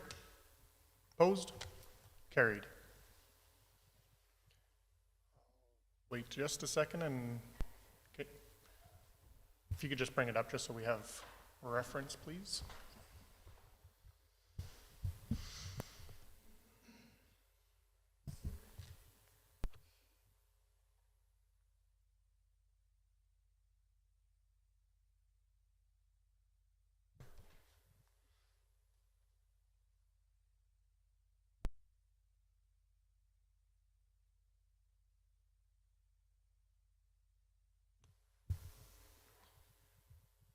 All right, to the motion. Anything further? Councilor Bronco. I have a question now. I don't know if I'm in right. When we have a recreation board, does the sports community sit on this recreation board? There are 5 to 6 members representing the members at large. Okay, so they're elected by their own organizations. No, they are appointed by city council. So you would have to apply for the board. So actually, just a hypothetical question, the football, baseball, nobody sits on unless they're elected by? Unless they're appointed by council. Thank you. Councillor Aberley. Thank you, Mayor Gandam. Through the chair to Councillor Bronco. That doesn't mean that those groups wouldn't internally select somebody that they would like to apply to the recreation board. Like, I appreciate the question and I get it, but we're not specifically pointing out groups that we would like to be a part of it, but there's nothing stopping them from saying. Understood, but you have I would say high intensity groups, the football, the soccer, and all those leaders who organize these organizations. If they can't make it to this board, if we can't make it to this board, how are we electing somebody that's going to represent these organizations that are playing football out there that have interest in what we do? Go ahead. Yeah. Through the chair, my response would be that the recreation includes sports. It is not exclusively sports. And as Councillor Aberley said, if minor football wanted to put Joe Blow's name forward to sit on the rec board, they're certainly entitled to do so. But sports and recreation go hand in hand, but the recreation piece goes way beyond an organized sport organization. And it involves mums and dads and all the rest of it that want to have a say in what's available in their community, not just from the sporting perspective, but from the recreational perspective. So it doesn't exclude those groups from making an application, but we're not turning it into a sports committee. Thank you. Those user groups still work with our administration as well, so they have direct access to them. Anything further? We're ready for the question. Those in favor? Carried unanimously. Thank you. Item 9.4, Wetaskiwin Treaty Partner Gathering. Good morning, Mr. Mayor. I am going to be presenting this one for Paul as he is away on holidays this week. So the purpose of the RFD is to provide council with information pertaining to hosting a regional treaty gathering as requested by council. So we've given a brief overview of our understanding of what this event would look like, similar to the treaty partner gathering in Enoch Cree Nation in 2023. Administration has gone through and outlined what we believe the motion was, as well as the total cost of about $60,000, including sponsorship that could be obtained. We talk a little bit about the treaty partnership and the relations, but we also speak to a motion that was made during budget cycle where council approved $100,000 over 2 years for us to work with the city of Leduc to hire a treaty relations advisor. And so we're in the process right now of working with the city of Leduc to get that request for proposal finalized. And then we would be working with them to look at a whole host of things. This event could be one of those things that we would be looking at as well. So the recommendation, because administration does not have the necessary expertise and capacity within the existing staff complement to successfully proceed with this event as scoped, we would recommend that council allows us to continue working with Leduc to get this position filled, and then use that person to help us plan this event for 2025, and then we would bring that back as part of the budget cycle for 2025. Of course, if council wants us to go forward with this year, we would come back and present a plan on how we could make that happen. But the motion that we have presented just speaks to the fact that we do not have the capacity right now, plus we're working on this other piece. So I'd be happy to answer any questions. Councillor Blatz. I move that City Council direct administration to finalize scope of a 2025 treaty partner gathering event and submit as part of the 2025 budget cycle for Council's consideration. I have a follow-up question. Go ahead. I just want, it's not really a question. I appreciate administration countering our proposal, I guess, because I like the fact that we're looking at an Indigenous and Treaty Relations advisor that we've already approved with the City of Leduc in order to complete this project. It means that we're putting a lot of thought into this and making sure that we're doing this right as opposed to rushing into it or doing it with little expertise. And so I appreciate the thought that's gone into this from our administration. So I just wanted to throw that out there. Thank you. Councillor Elliott. Thank you, Mr. Mayor. I agree. Thank you for the in-depth research on this. When we went to Enoch, Enoch worked with, they had their own community working on this, and I know that we're going to do something with Leduc, but I feel really strongly that if there is somebody from Musqueam who could fulfill the resource person qualifications, that we look to Musqueam, because we're trying to involve them as much as possible. And if somebody, I don't know if you've hired somebody or not. I don't think there has been anybody hired, but I think it would behoove us to look to Musqueam for expertise first, because they're going to be very involved with this whole process, as was the Enoch community when we did the treaty gathering last year. Thank you. Councillor Blatz. Thank you. Just to Councillor Elliott's comments, I just wanted to say that that would likely be the role of the Indigenous and Treaty Relations Advisor, is the fact that they have to advise with the Indigenous community. And so I just wanted to throw that out there, that that is the role of that advisor. And I agree with that. I'm just saying we need to look south for this individual, not north. Thank you. Councillor Bronco. Thank you, Tyler. To administration, so Chairman to Ministry. Excuse me. So this is our fixed spending, or do we go up and down, or say it comes out at 100,000? We allowed 100,000 over the couple of years to spend on this. So if we bring in more people in, obviously the price goes up. Through the chair to Councillor Bronco, I'm not sure what you're referring to. Well, we have 60,000 and we don't know if we have anybody here from Musqueam in here. So if we bring more people in here, does that change the cost of operations? That's just a rough estimate on what that would cost. That there's been no money approved for that event. Thank you. Okay. That's my question.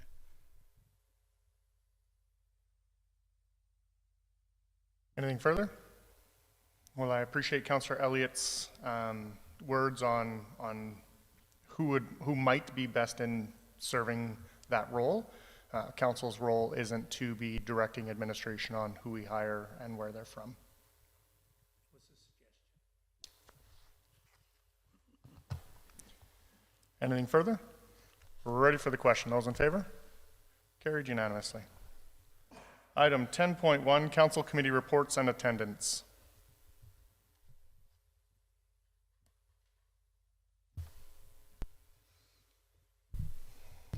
I move that City Council accepts the Council Committee reports and attendance as information. Moved by Councillor Billingsley. And you can start us off. Nothing further other than what was presented in my report. Okay, Councillor Elliott. Just a couple of things I'd like to share. I went to the Valor Quilt presentation at the Legion, and that's where the Legion recognizes members of our forces, and they get presented with a quilt, and that was really quite a moving ceremony, and it's something that I appreciate the Legion doing. The spray park meeting, I must say that those ladies who are, and it's all ladies, who are organizing the spray park committee and fundraising are doing just an outstanding job. They're a very organized group, and I really appreciate what they're doing. Other than that, I think everything's good. Thank you. Councilor Bronco? Thank you. My library board report, and sorry I was away for any other thing. It was nice and warm. No tequila because they're too expensive. So thank you, and glad to be here. Good.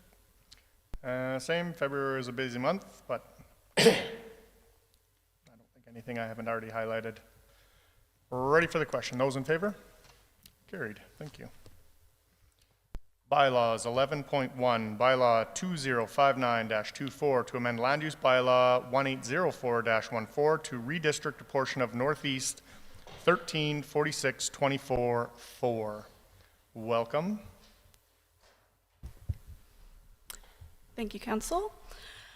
Planning and Development received an application to rezone a 1.38 hectare portion of the quarter section Northeast 1346-24-4 from UR Urban Reserve to R4 High Density Residential to facilitate the development of a multi-unit residential building following the anticipated subdivision of the rezoned portion. The subject land is located on 56th Avenue and the future south extension of 40th Street. The Transportation Master Plan identifies 56th Avenue as a primary corridor, and adjacent developed land uses are low-density residential to the north and west of the site, and undeveloped urban reserve on the other sides. The subject land includes the northern portion of a wetland. The applicant has received provincial approval for development and construction work that will impact this wetland, including the incorporation of a portion of it into the stormwater management facilities and open space that will serve the future neighborhood.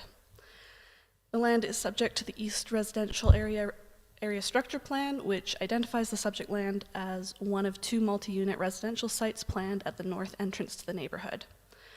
The purpose of the R4 High Density Residential District is to allow for maximum density residential development. It allows for a variety of higher density multi-unit housing types up to apartment buildings. The proposed rezoning therefore supports the implementation of the East Wetaskiwin Residential Area Structure Plan, and administration recommends rezoning of the 1.38 hectare portion of Northeast 1346-24 from UR Urban Reserve to R4 High Density Residential. Wonderful, thank you. Councillor Aberley. Thank you. I move that City Council give first reading to Bylaw 2059-24 to amend Land Use Bylaw 1804-14 to redistrict a portion of NE 13-46-24-4 from UR Urban Reserve to R4 High Density Residential. Moved by Councillor Aberley. Any discussion? Councillor Elliott. Thank you, Mr. Mayor. Through to the presenters. How do we communicate this to the public? If I see this as an ad and I see redistrict NE 13-46- that means nothing to me. I don't know where it is, I don't know what it is. How do we, and this is a complaint we had in one of our open mics, how do we make that clearer to the public what we're trying to do, so in case they had some concerns that they would be aware of it? Thank you. Through the chair to Councillor Elliott. So the ad will include, the ad for the public hearing would include a map that shows the portion of that larger parcel that will be affected. And I know we're working on sort of improving the plain language of our ads.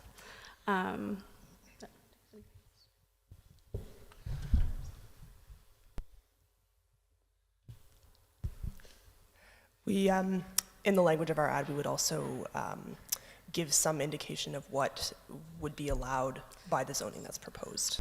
We can't definitively say until we receive the development permit application, but we can give an idea of the framework as well. Thank you very much. Thank you, Mr. Mayor. Anything further? Councillor Aberley. Thank you, Mayor Gandam, through the chair to Planning and Development. I have two sort of questions. The first question is, because it was going to be an extension of 40th, did I have my... Do we know where that is in our road planning? Like, is that going to have to change for this development? Or are we going to have to change our plans for creating roads? Through the chair to Councillor Aberley.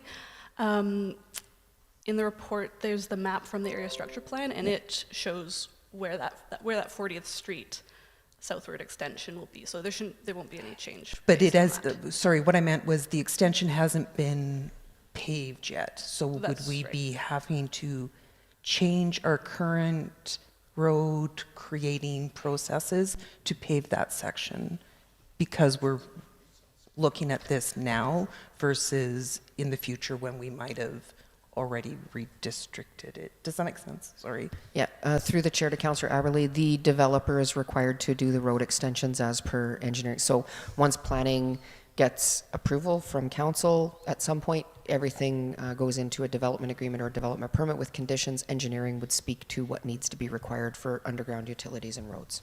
Thank you.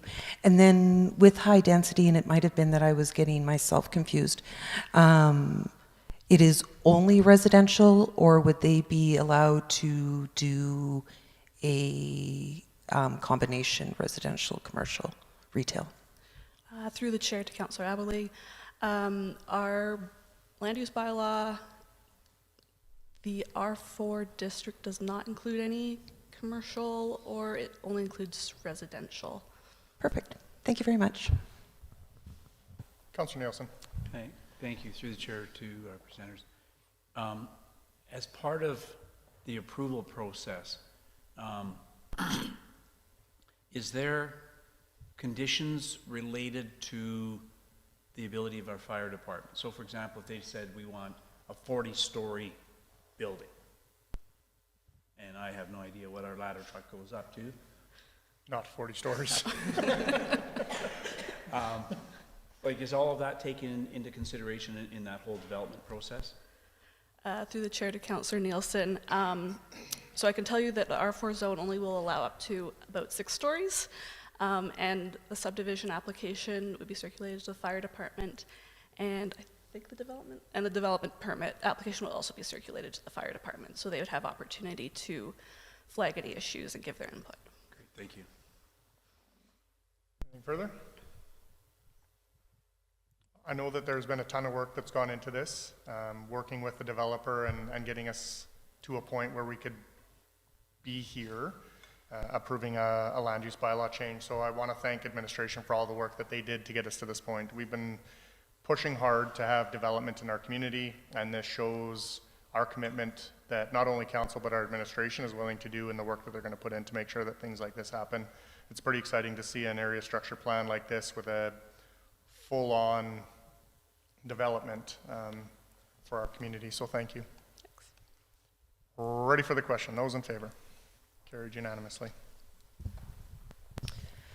I move that council directs administration to schedule and advertise a public hearing for the proposed bylaw 2059-24 on April 8, 2024. Moved by Councillor Aberley. Any discussion? Ready for the question. Those in favor? Carried unanimously. Thank you very much. We have one piece of correspondence. Minister McIver, looking for a motion to accept as information. Councillor Elliott, any discussion, comments or questions? Ready for the question. Those in favor? Carried unanimously. Item 13, closed session to discuss items pertaining to the Freedom of Information and Protection of Privacy Act, section, what sections are we going into? 21, 24, and 27. Looking for a motion. Councillor Billingsley, those in favor? Carried unanimously. Thank you.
Welcome back. Looking for a motion to come out of closed session. Councillor Nielsen, those in favor? Carried. We're moving into new business. We've got a few things to add. I've got coming out of closed session would be 14.3.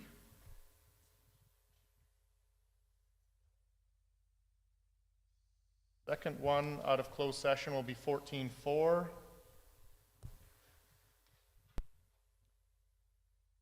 Third one out of closed session would be 14.5. I'd also like to add at 14.6 the Transportation Coalition.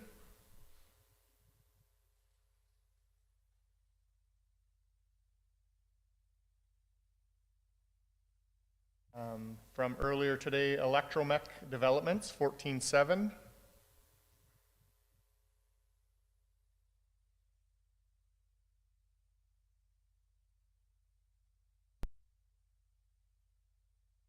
Playground Equipment, 14.8.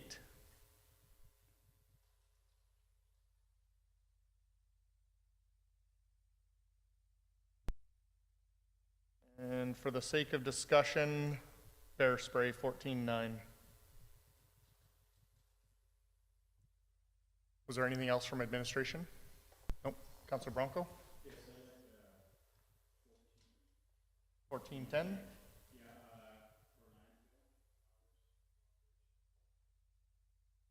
Okay. Anything else from council? Okay, so 14.3 coming out of closed session. Approval to add to the agenda. Those in favor? Carried.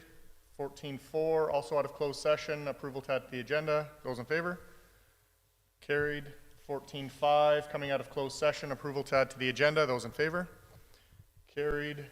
14.6 Transportation Coalition. Approval to add to the agenda. Those in favor? Carried. 14.7 Electromech Developments, the solar project we heard earlier, excuse me. Those in favor? Carried. Playground Equipment, 14.8. Those in favor? Carried. Bear Spray, 14.9. Those in favor of adding it to the agenda? Carried. And 14.10 Landfill Level of Service. Those in favor? Carried. Perfect. New business, 14.1, Notice of Motion, Finance and Audit Committee. Councillor Blatz. Thank you. I move that City Council directs administration to bring forward the terms of reference for developing a Finance and Audit Committee by April 22nd, 2024. Moved by Councillor Blatz, go ahead. I spoke to this motion a little bit at the last meeting, essentially the same thought pattern, which is that we looked at this 4 years ago, and it's something that I think would be beneficial to our organization if we had one of these, and so that is why I'm bringing it forward. Okay. Any further discussion? We're ready for the question. Those in favor? Carried. 14.2, Notice of Motion, Infrastructure Upgrades.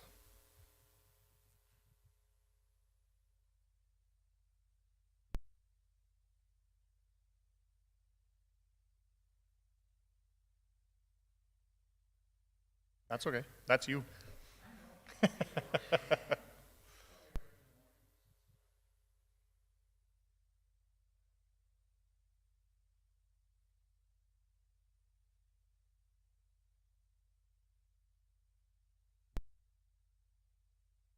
Mr. Mayor and Council, I would move that City of Wetaskiwin investigate infrastructure upgrades on the property surrounding the Manalac Regional Aquatic and Fitness Center in conjunction with the installation of the proposed spray park.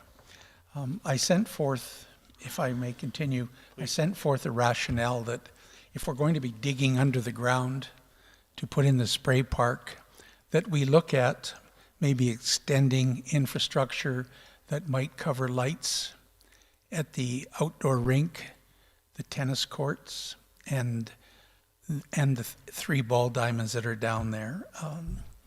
I just think that if we would be able to extend hours and maybe participation, as was shared this morning, terms of reference for recreation are the effective and efficient use of all available recreation facilities to maximize all benefits. And I think that if in the future, and I'm not saying we have to do this next year, but if in the future we can maybe have ball tournaments that go longer. People could play pickleball and tennis longer. People could go on the outdoor rinks in the evening. Just those kinds of things. And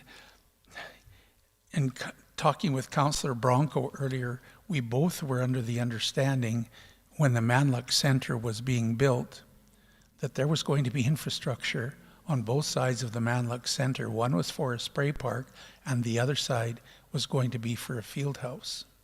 And it's my understanding that none of that was done, and to my chagrin, I don't know why that didn't happen. So I'm just wondering if we can look to the future, that as our community is going to grow, and as our community grows and more recreation programs come into play, that we have some facilities, even having an ice plant for an outdoor rink, which would extend the season on the outdoor rink, might help as well to involve more people in outdoor activities. So that's why I'm making this motion. Thank you. Thank you. Any discussion? Councillor Aberley. Thank you, Mayor Gandam. Through the chair to administration,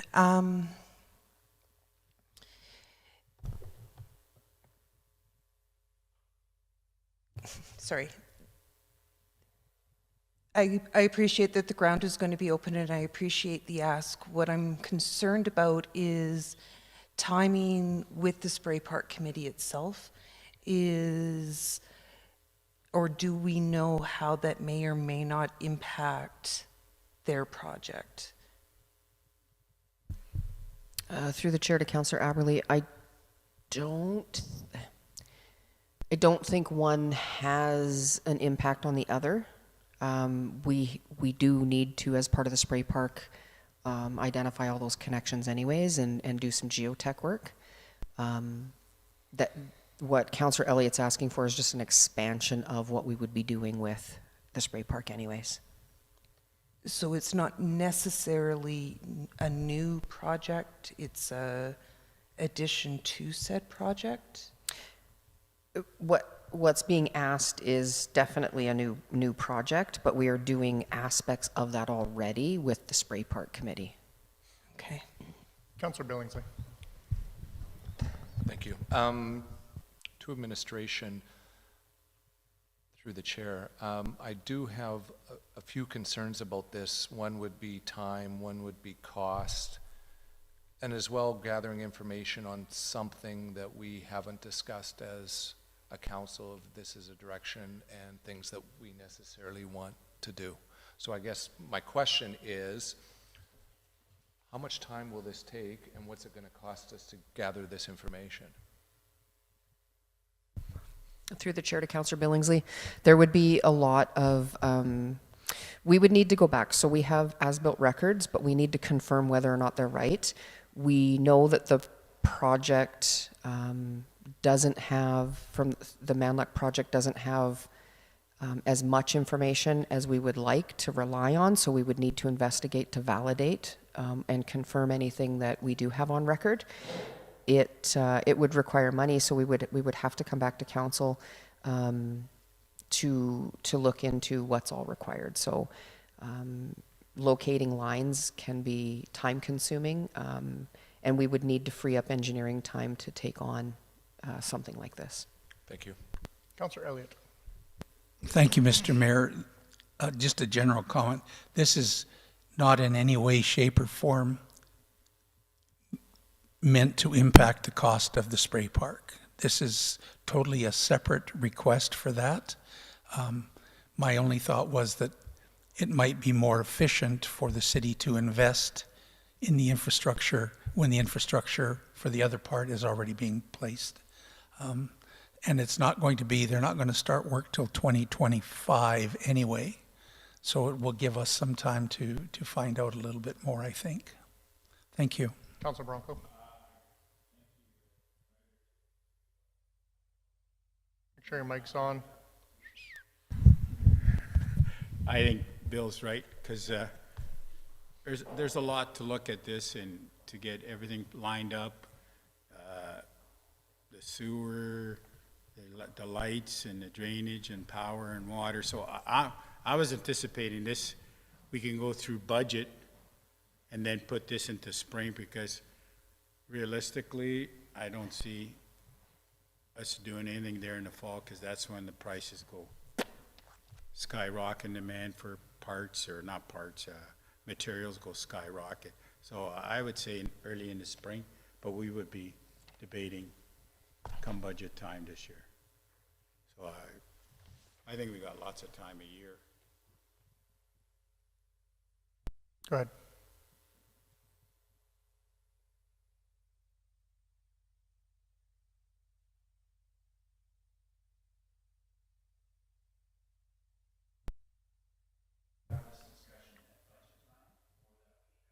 No. Yes.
Actually to do, and then send them on the mission. And I think the ask is too vague at this point, so I can't support the motion.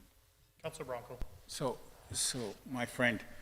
Yes. I don't know if we've seen drawings or plans for the spray park. So I think what Bill is trying to say is that once we see the drawings for this spray park, and what could we tie in with the same work that we're doing? Say if we got to excavate for a water line, what could we tie in with that?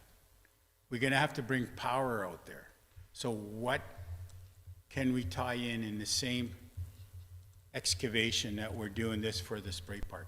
I don't think any of us can decide what's going to be done until we know what a drawing, what the spray park looks like.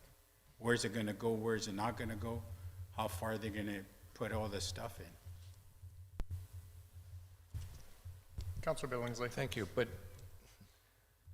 yes, but we haven't identified what it is that we want. Whether I don't want lights at the ball diamonds. We haven't as a group decided that we identified that we want to have lights or that we want to have whatever in that place. Until we identify that, what we want, if we want anything at all.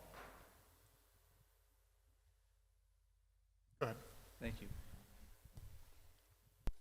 So through the chair, I guess, to Councillor Elliott. First off, was Councillor Bronco's interpretation of your intentions correct? Yes. Okay.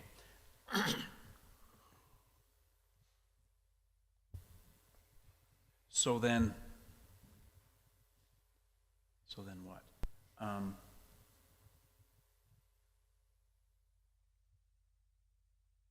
So are you wanting to wait to see what the infrastructure is for the spray park and then investigate what it would take to extend those potential services further? Through the mayor to Councillor Nielsen.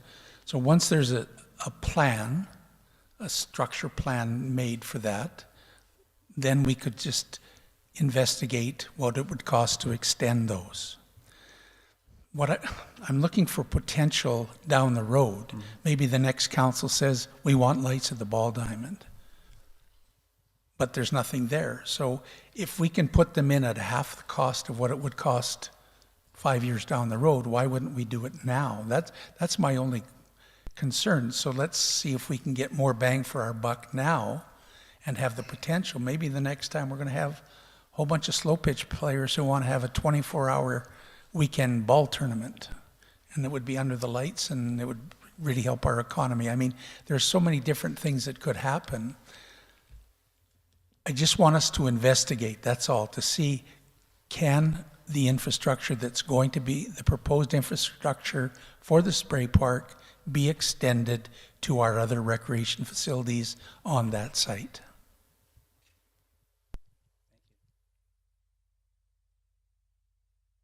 Further? So for me, because we aren't looking at putting lights at the Ball Diamond, we haven't allocated funds or even had that conversation, I think this is a great place for this discussion to be at a budget. Looking at what we might look at doing possibly in the future is fantastic, but I think allocating time, especially on administration's part, and funds to fact find something for us that we haven't even identified as something we want to have, as aside from it being a nice to have, I think that we need to have a bigger conversation around it, and at budget time would be a good time for that, so that we're looking at the impact for administration, the impact for the cost that it's going to take. Do we have to contract some of this stuff out because administration doesn't have the time? All of these things I think need to be taken into consideration, as well as the fact of what is it that we're looking to do, where do we want to have lights, what do we want to improve on in terms of power or water and sewer, if we're going to have a bathroom someplace, all of those things that I think need a deeper conversation, should happen later, not now. That's my thought. Anything further? Right, go ahead, Councillor Nielsen.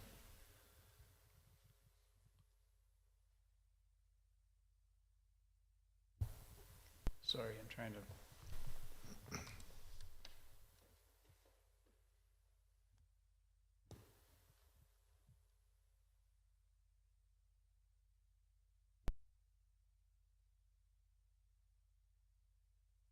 I'd like to make an amendment to this motion.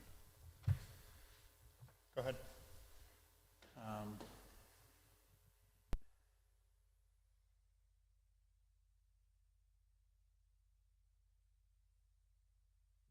would like to see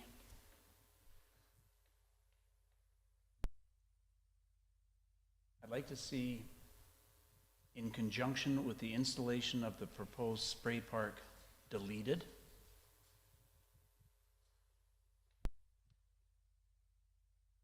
And I would like to see, yeah, 2 amendments.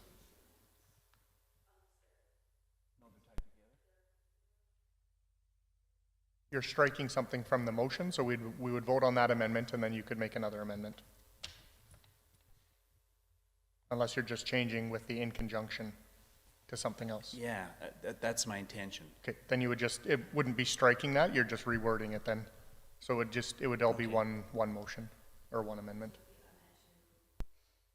Okay, so I would amend, it would read, Manluck Regional Aquatic and Fitness Center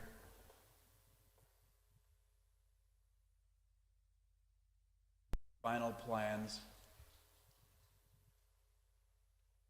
of the spray park are presented.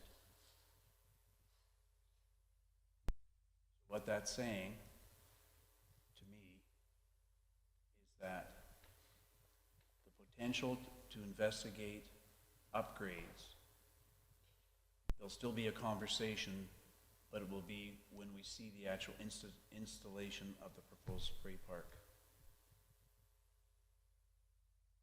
What could tie to what?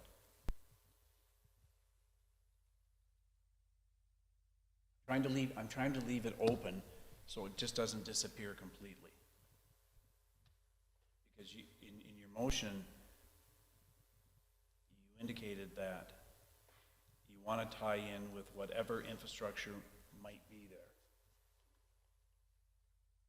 And I'm okay with having that conversation when we know what infrastructure is going to be there.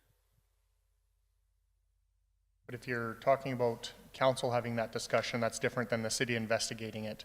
So if you want council to have that discussion on what the potential upgrades to the surrounding amenities are, that's totally different than the city investigating. That's fair. I'll withdraw that motion. Okay.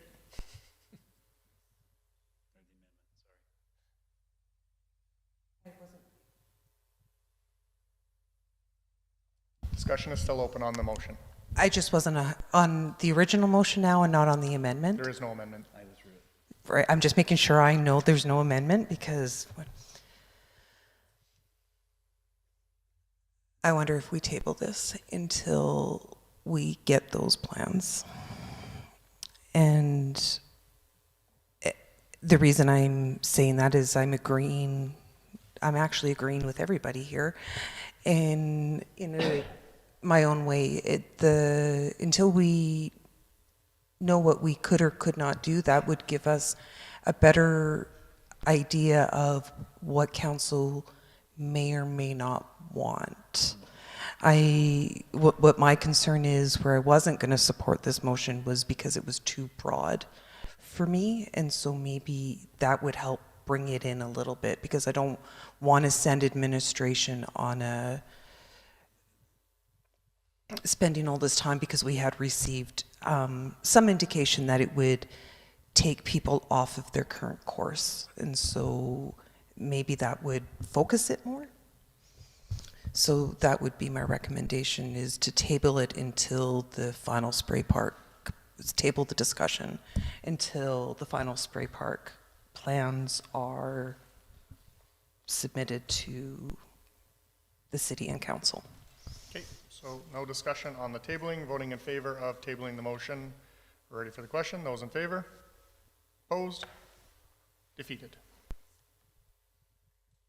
Councilor Bronco. Thank you. As a councillor, and I think as a city, we still have to approve where the location of that spray park's going to be. Do you know where it's going to go? Yep. Beside the Manlock Center. What side? What's north, east, west? How far? West. Okay, well, that's what I think what Bill is trying to say, we need to piggyback on whatever work is being done and how much it would cost. So it's going on the west side, but how far in the building, do you know that? But what branches off of, whether it's 2 meters beside the Manlock or 20 meters whether off? Whether it's 2 meters. But it's running underground, or running the infrastructure for whether it's lighting at the ball diamonds would be the same. But maybe I'm making it complicated, but are we debating whether to have an outdoor, like I'm saying, the location, how far it is, destinations from where? We're debating on the infrastructure that would Yes. come off of the spray park to other places within the rec ground. So whether that's lighting at the ball diamonds or the ice plant at the outdoor rink, or lights at the tennis and pickleball courts, things like that. That's what's. That's exactly, until we see the plans, we don't know if the ladies at the spray park are gonna have outside lights. But that's completely separate of what Councillor Elliott's motion is asking for. He's asking for information back on running to the tennis courts and ball diamonds. And so I think, again, for me, it's that we haven't had the discussion on whether or not we want lights at the ball diamond or the tennis court, or we don't have a direction to administration to get us costs on that. So if we spend time and money on what that looks like for running the infrastructure there for a project that we don't know might cost $20 or $200 million, I have no idea. I'd like to have way more information on what we're going to be moving forward on, and support the fact that if we are in favor of putting lights up at the ball diamonds or pickleball courts, whatever, that's what we're doing, and we're not just finding out how much it costs to trench power or water or whatever it happens to be for those amenities. I don't know why we would get information on something that we don't have any intention on moving forward on. Anything further? Ready for the question. Those in favor? Opposed? Defeated. I'm so sorry. Ready? That's okay. I did it last time. Ready for the question. Those in favor? Opposed? Still defeated. Okay, 14.3, motion coming out of closed session. The motion would be to direct administration on option 1. Any discussion? Ready for the question? Councillor Billingsley. Obviously, this is very vague, but my question through the chair to administration, how much time will this take, and is this taxing for administration? Sorry, which one was it? Item, oh, yeah, no, not very taxing at all, and we could have this done very quickly. Thank you. Sorry, and that there should be a date on that as well, coming back to council for the April 22nd meeting. Is that the?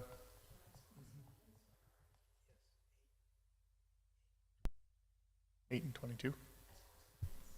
It would just be information coming back in closed session.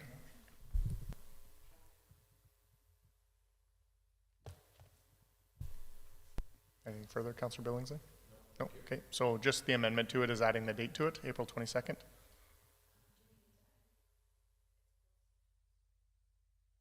Okay. Not yet. It was still open for discussion. Oh, it was moved, yes, sorry, but not voted on. Anything further? Ready for the question? Those in favor? Opposed? Carried. Item 14.4, as discussed in closed session, council supporting a letter. Any discussion? Thank you, Mr. Mayor. I'd just like to clarify that some of these discussions took place in camera.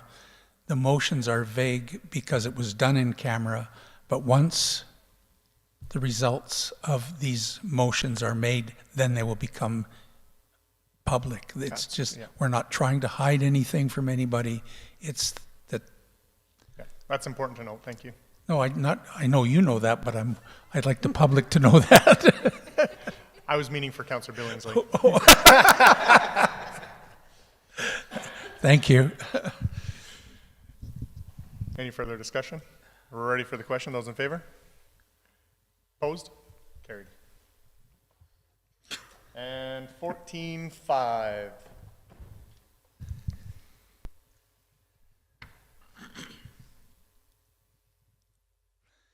Mr. Mayor, I would move that City Council directs administration to allocate $13,000 to the Wetaskiwin Public Library from the contingency reserve. Moved by Councillor Elliott. Any discussion? Councillor Aberley. Thank you, Mayor Gandam. Through the chair to Councillors Elliott and Bronco, as members of this board, as the sitting council members on this board, how confident are you that this amount is going to get us to a level where we're not going to be seeing consistent coming back every year asking for more and more? Does that make sense? Yes, it does. Thank you. Mr. Mayor, through to Councillor Aberley. The board,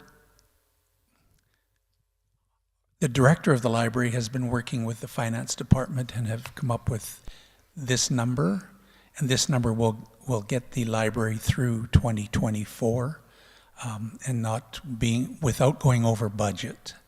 The library, in my recollection, has never come back to the city for more money in the past.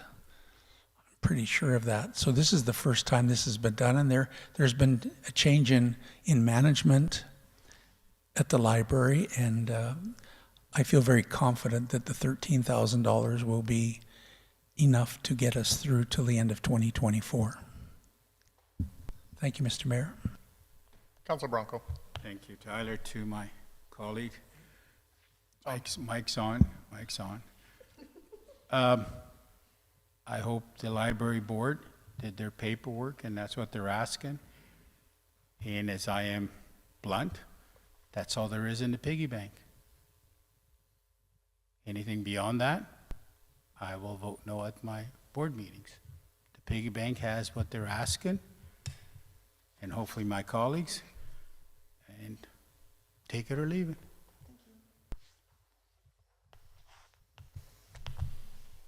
Anything further? Ready for the question? Those in favor? Opposed? Carried. Item 14.6, the Transportation Coalition. They presented to us earlier today and had 2 requests. And I would move that council direct administration to amend the lease on the 3 units so that they're able to procure funding opportunities. Donation opportunities, not funding. Sponsorship. Thank you.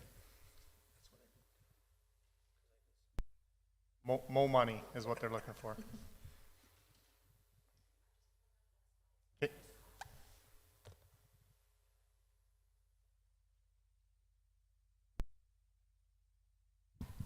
Mr. Mayor, their wording was to allow bus sponsorship and advertising. And they also use decals, but I would imagine that goes with the advertising and sponsorship. Maybe banners and flags. I don't want to limit them. Okay, as long as they're order flags. No.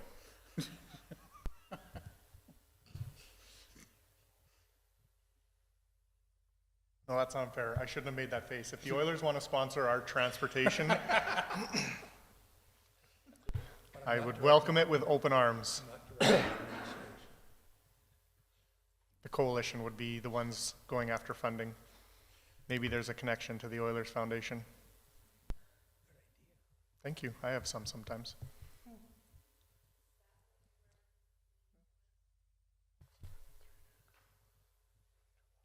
Yes. Any discussion? Councillor Billingsley. Thank you. Through the chair, just for clarification, would that monies go back to the city and then a flow through? Or No, do they collect the money, they sell it, they collect it, and it's theirs? Yeah, so WDAX would be the one that actually is the flow through. Okay, thank you. Anything further? Ready for the question? Those in favor? Carried. The other one was to appoint a member of council to their board.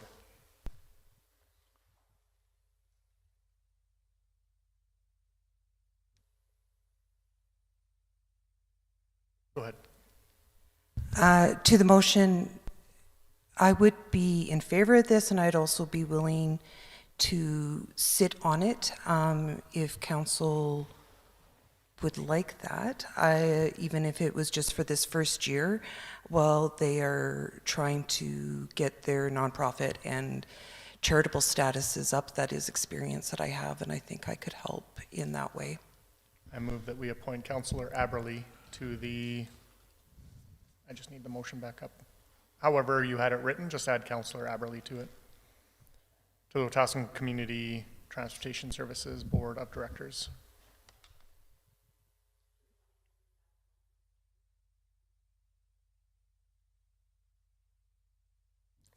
Put for 1 year.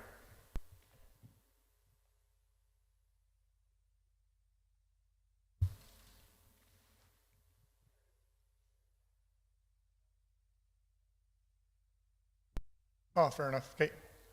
For up to 1 year. Ending March 31st, 2025.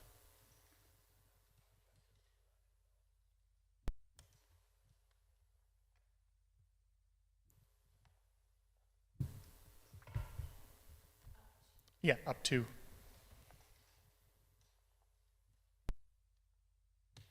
Good. Any discussion? Ready for the question? Those in favor? Carried. Item 14.7, Electromech developments. Presentation we heard earlier on today. I would like to direct administration to begin talks with Electromech to see if there's an opportunity for a solar project in Wetaskiwin.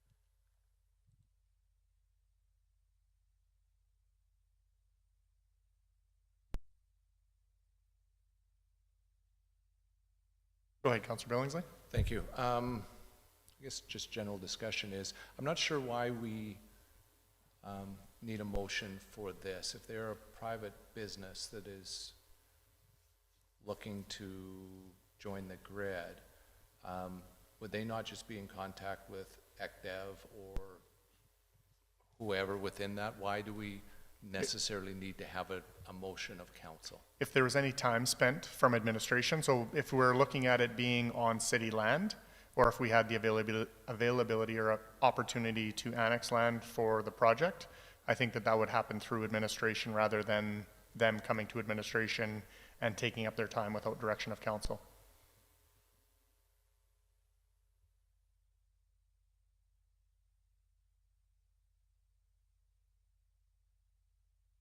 I don't agree, but that's fine. Okay. Wouldn't be the first time. No, it certainly would not It's be. probably, it'll be the last though. For today. For today, possibly. Councillor Aberley. Thank you, Mayor Gandam. Through the chair to council. I really like this idea. I like the idea of looking to have our land purchased where leased, where they could be things where we're looking 30 years down the line, and how it's being used in general. And that is, I think it's lunchtime and my brain's not functioning. So I really was excited about the potential of their presentation this morning, and I'm just sort of throwing in this as a comment to administration. It means nothing, but I have a dream. And this dream would be a native prairie and bison flowing through our solar panel farm. Just putting it out there. Thank you. You just have to build them taller. Yeah. I'm just going to make a comment, Mr. Mayor, to Councillor Aberley. In years past, we used to have sheep that were maintaining the grass and stuff around our lagoons.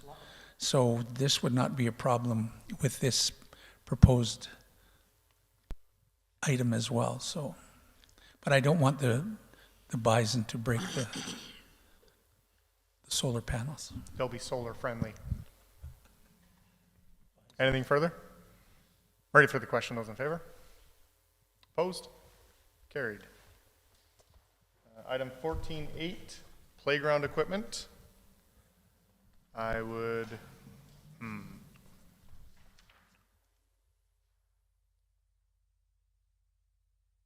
Go ahead, Councillor. Mayor, before you make a motion on that, there's $65,000. And through to Kevin, you said the playground equipment has been removed from by the lake park, is that correct? Or somebody said? Through the chair to Councillor Elliott, yeah, Sean, the Sean, manager. I'm sorry, yeah. They have removed it, and they have plans to reinstall here in the spring or early summer. And that was at a cost of $63,000. Correct. Thank you. Councillor Bronco. Thank you.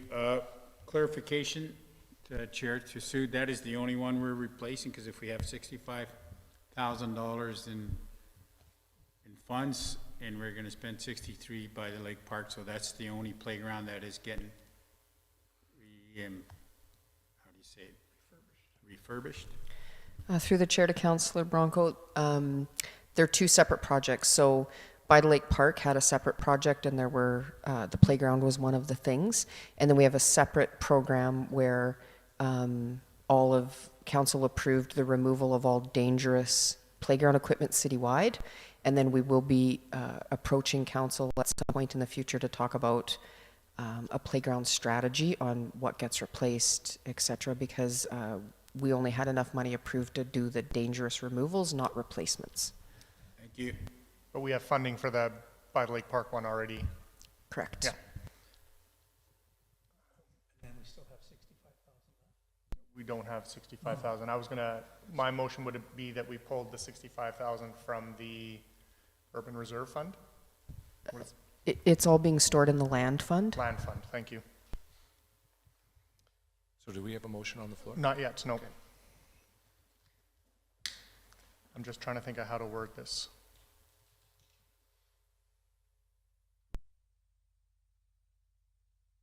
guess to take a line from Councilor Bronco, I would like to direct administration to get the best bang for our buck with $65,000 on playground equipment improvement and replacement, and to report back to council.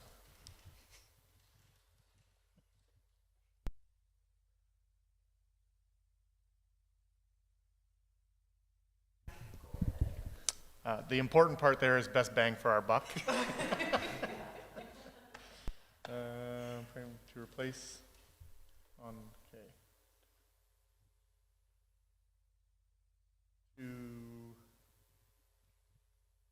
Like, it's already been, to me, it's already been identified on what needs work. And I guess I'm just looking for what needs the most, like what's most critical. Karen, can we just say direct administration to present to council the priorities on the existing list up to $65,000 on playground equipment, yeah, to be funded out of land fund, and then we will report back. I mean, Sean already has the stuff, so if we go the April 22nd meeting as well? End of April? Okay. No. No, just kidding. Oh yeah, that's right. We've been running into issues administratively trying to fit in all these tight ones. Oh, so first meeting in May is fine too. May 8th, I think. Just kidding, second meeting.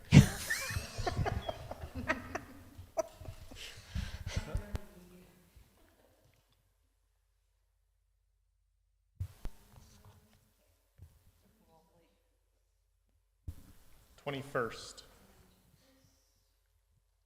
My birthday weekend, so that would be a lovely birthday present. Yeah.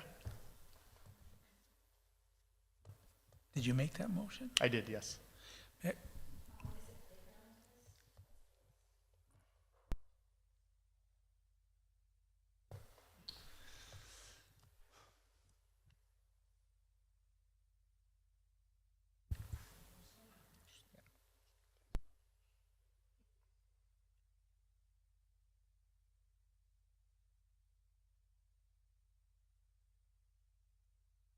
'Existing playground repair list?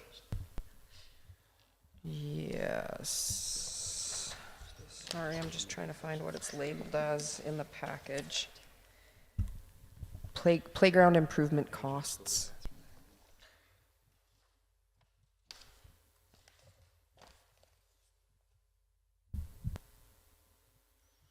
Councilor Elliott.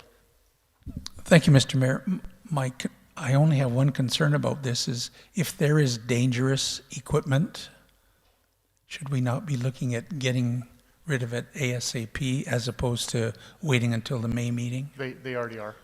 Anything that's been flagged or identified as dangerous, they've been doing those. Oh, okay, and that'll just be put under this budget? It's separate. Council already made that direction to administration. It was also part of what they do already.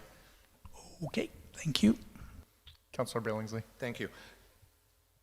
Do we not already have a report coming back of that Sean was going to bring to us as far as the equipment identified and dollar amounts tied to that? Through the chair to Councillor Billingsley, we do. That's a much bigger report, and it's going to take a lot longer because one of the things that we're looking at too is doing some consultation in the neighborhood, doing population profiling into neighborhoods that are up and coming, where the parks need to be, the playgrounds, sorry, not the parks. And so there's a lot more work required to a bunch of that stuff. And we will have an ongoing budget to get through because we don't have this asset identified in our existing budget. So we will be bringing something forward in budget so that every year we're able to start tackling through some of this list. But this would kind of fit within that. Is that fair to say? It could. Are you saying we're getting more than what we got? Yeah, so when the list, when we got the report done last year, they identified all of the parks, all of the play structures in the city.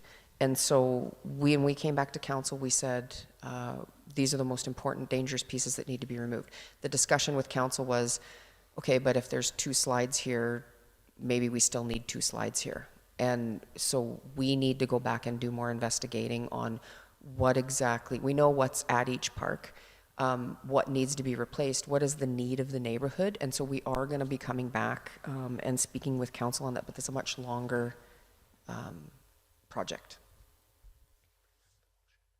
Councillor Nielsen. So through the chair to Sue, to administration. So I'm looking, if I go back to the report we got under playground equipment, where it talks about the different parks, and it says safety, maintenance, whatever. So those dollar figures are not part of removing dangerous equipment, or they are part of that? Through the chair to Councillor Nielsen, I think there's a mixture of both. So there's when's the end of life for each piece and how much is it going to cost to replace them. And so we would do asset management planning and have a separate budget, likely introduce a different reserve for council to start putting money away for these. And then the other part, so it does speak to replacement. The dangerous stuff has already been approved. Council's already given us the money for that. But it's the how are we going to start replacing and maintaining the rest of them. But the question then comes back, do we need 2 slides in that park? Do we even need a park in that neighborhood? You know, there's a much bigger discussion that's happening with our planning department and looking at up and coming neighborhoods like you approved this morning. What do we need out there for a park? What land do we have? It ties in very closely with our land strategy as well, so much bigger project. But there are some playgrounds like by Lake Park that we just know are going to be replaced. It doesn't depend on the demographics in the area. It's a bigger park. There's recreational activities. There will likely, be places like the rec grounds, for instance, where, I mean, I know the school is right there, but there will be some that will be obvious that could be taken out of a bigger report, and council could say, I want to spend $65,000 to do this park because we know no matter what your report says, this park is likely not going to leave, or this playground structure is not the rec grounds is a perfect example, right? That some of that equipment there is very old and you might want to, bad example, because I know that the Spray Park Committee is looking at the playground there. There are examples like by Lake Park. Councillor Aberley. Oh, sorry, go ahead. Thank you. So, just as we've had other conversations about projecting into the future and all the rest of it, I guess, to me, this is a budget discussion item as opposed to a one-off. The proposal that was presented to us today was, at least the report under playground, was up to $629,000 to address our parks. And we haven't had any conversation about prioritization or closing parks or whatever. So I would hate to see us spend any money until we have a plan in place. Councillor Aberley. Thank you, Mayor Gandam. Through the chair to council, I love planning and looking forward and doing those things. What concerned me when I was reading this project, though, was how, and I'm trying to be as nice as possible, how poor our protective services are. That as you went through everything, each of our park was requiring the protective services to be topped up. Some of them were horrible, like there was a couple, 47 and 52nd, both protective surfaces need to be topped up badly, and there are many concrete footings to fix. And so I would like to support this motion with the idea that those parks are going to still sit here for this long time, that we're waiting for these reports to come to us. And if the number one, because that was also said in our report, if the number one safety issue with parks is people fall on horrible protective surfaces and get very scratched up, it's also easier to break something. To be looking at those types of things, 65 grand could go very far to keep our community safe now while we make the bigger discussions. Yep. Thank you. That's why I wanted the report back on what, how was how is it going to be best spent? Yeah. Councilor Bronco. Thank you, Chair. For clarification, $65,000 is to put all the playground back by the lake park that has none, that's been removed? That's not this motion. The by the lake park playground is going to be replaced already. It's been removed. Okay, and it's so going to be that's where that replaced already. $65,000 went? No, no, that's totally separate. Thank you.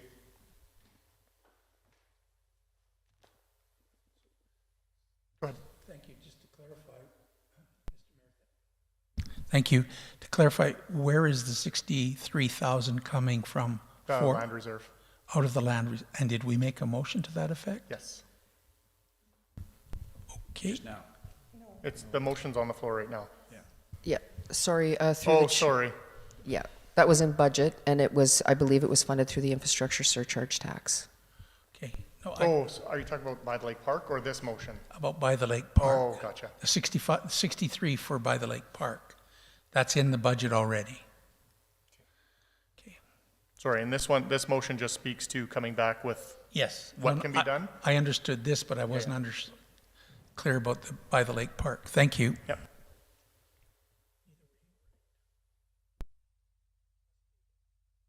Sorry, then the follow-up motion from that report, like right now, we're just asking for a report on how the 65 could be spent. The next motion would be to spend it from the land use. That was why I wanted to list that property as surplus, to use that money, right? So this one is just to get the report back on where that 65, where and how the 65 could be spent. Anything further? We're ready for the question. Those in favor? Opposed? Carried. 14.9, bear spray. So we had a presentation earlier on from, go ahead. Didn't you say there was going to be a follow-up motion about where money would come from? No, that'll come when we get the report. Thank you. Yeah. 14.9, bear spray presentation earlier on from Inspector Spans and Mitch, or Matt? Matt, thank you. And that I think needed maybe a little bit more conversation. Councillor Billingsley had pointed out that, you know, if we limited, maybe it was Councillor Billingsley, if we limited sales or limited the ability to get bear spray, it might help. And I don't know if that's maybe a direction of council to try and mitigate some of those issues, or if it's something that we leave alone and let it fall under the criminal code. Go ahead. Thank you. Yeah, when they were talking about option 2, regulate the sales of bear spray in Wetaskiwin, I thought that that was something that we should look into, because as they said, like, we don't have anything that prevents like 14-year-old from buying it. And so I think that having restrictions in place, such as the age, or being able to do what MEC does up in Edmonton, where you have to do a license for it, so you have to put your name, like what you're going to be using it for, all of that. I think that that does go a long way in preventing people from buying it that probably shouldn't be buying it, because it's just that extra barrier in place where they have to identify themselves. And so to me, I think that looking at regulating our sales might be helpful. Councillor Billingsley. I'm going to make a motion. Okay. I'm going to, and it has to do with option 1. And I don't know, Karen, if you, basically I'd like to ban all use, both lawful, I don't know if I like that. Basically, I want to ban the sale of bear spray within city limits of the city of Wetaskiwin. I move that City Council directs administration to draft a bylaw in regards to restricting the sale of bear spray within the city of Wetaskiwin, and I'd like to speak to that. Go ahead. The problem I had with option 2 is it's work, where this is, there would be no, we wouldn't have to have bylaw out there making sure of, as per se, of if somebody was 14. This is just a total restriction of, because if somebody wants to walk the path or whatever, like they said, they can get through Amazon or Biden Millet or wherever. From what I saw twice at the gas station, that was not why this product was being purchased. So I stand by totally restricting the sale of so said. Any discussion? We'll just make sure the motion matches your intent.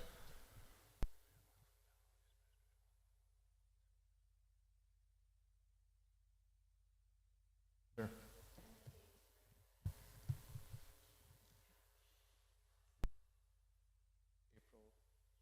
I thought it was going to be this afternoon.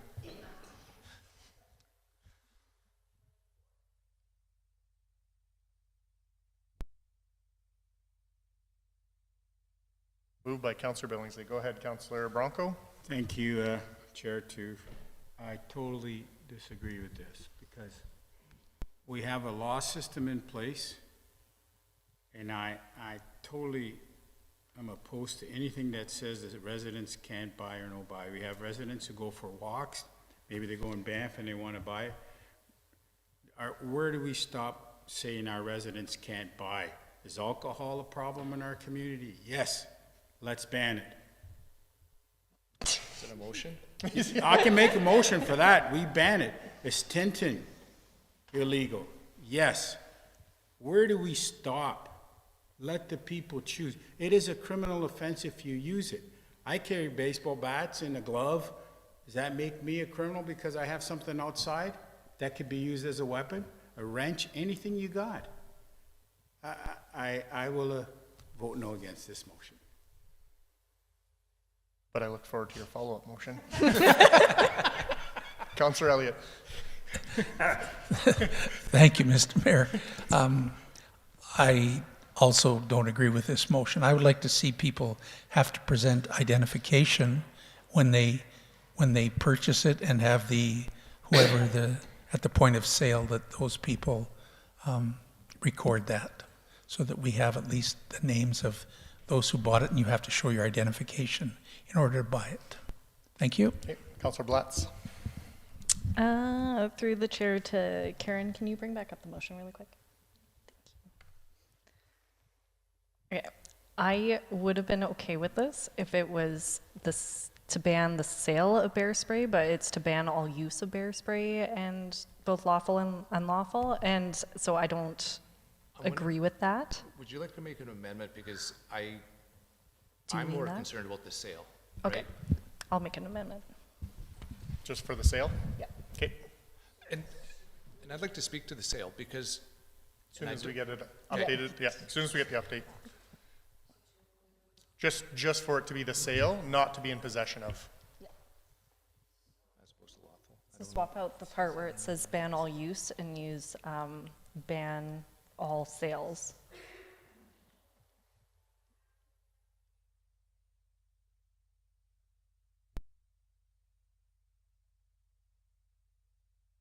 Yeah. Yeah, and I just say create a bylaw to ban sales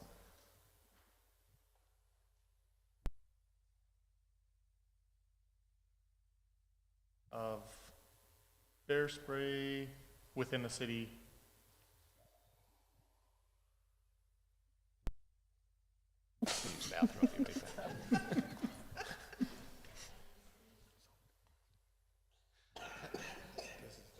Yeah, within the city, yeah. So move that City Council directs administration to create a bylaw to ban sales of bear spray within the city. Does that cover your amendment? Mm-hmm. Okay, to the amendment, Councillor Nielsen. When our presenters were here earlier, they talked about 3 different kinds of sprays. Yeah, And OC spray, the nuisance spray, and all the rest of it. Yeah. So this is the only one then we're concerned about. We're not concerned about the other sprays? Pardon? Right, sorry, when the bylaw comes back, then you can include what types of spray.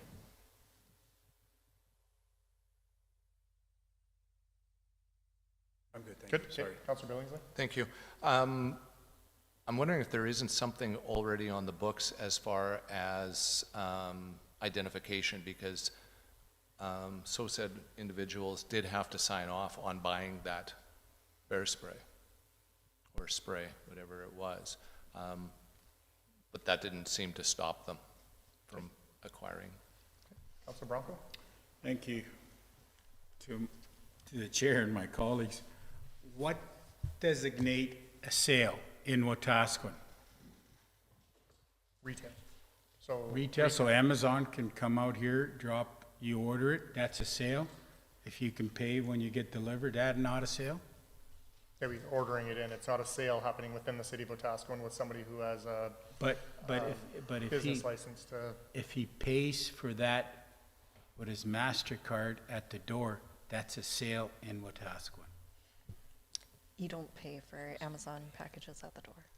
I pay packages no matter where I get it. If I can be picked up, and I pay for the charge of whatever I order. So, but I think we're walking a really tight rope. The police already have the laws.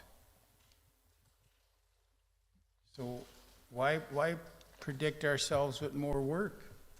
We don't have the staff to keep pushing this, and the police are just going to take it away. They're not going to press charges. Okay, this guy's got here. What if you go to the dog park and you got somebody with a big, what do you call it? But it's just, this is preventing the sale, not carrying it. And so then the police have the tool in their toolbox to distinguish between somebody using it recreationally or as a weapon. I agree with you, Tyler, but But we're talking to the amendment right now is to okay, just, there's yeah. a sale. I don't believe we have the right to do that sale. Sorry. Anything further to the amendment? Those in favor? Opposed? Carried. Back to the motion on the floor. Councillor Aberley. Thank you, Mayor Gandam. Through the chair to council, I agreed with the amendment, but I will not be supporting the motion. I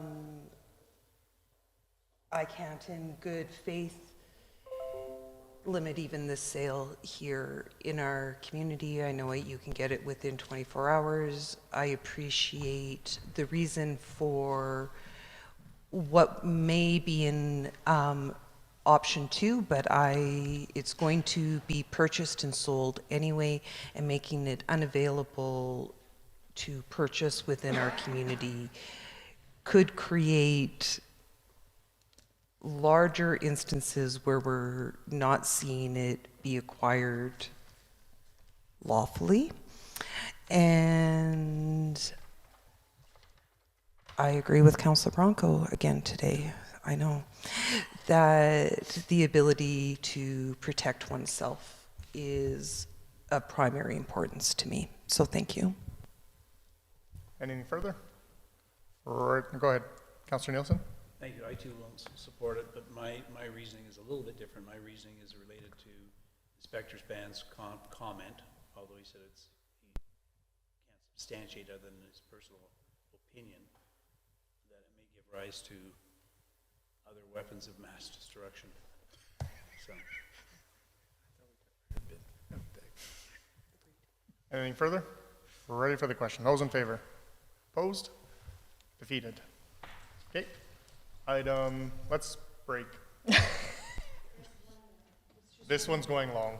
No, it's not. No, it's not. Okay. That's not coming into a council meeting with an open mind, Councillor Elliott.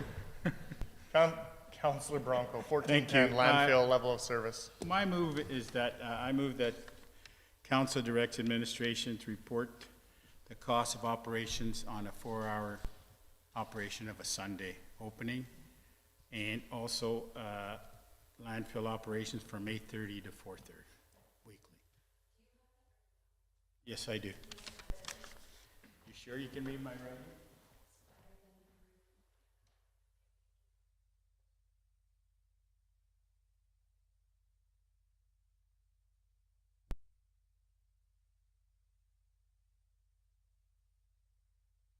And vote. It's democracy.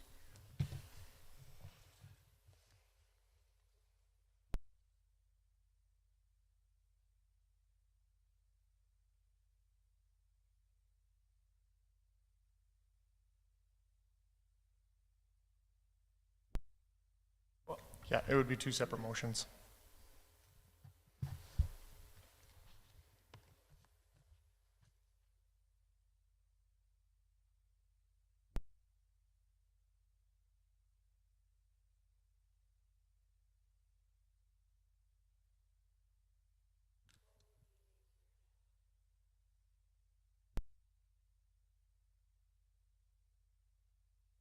Oh.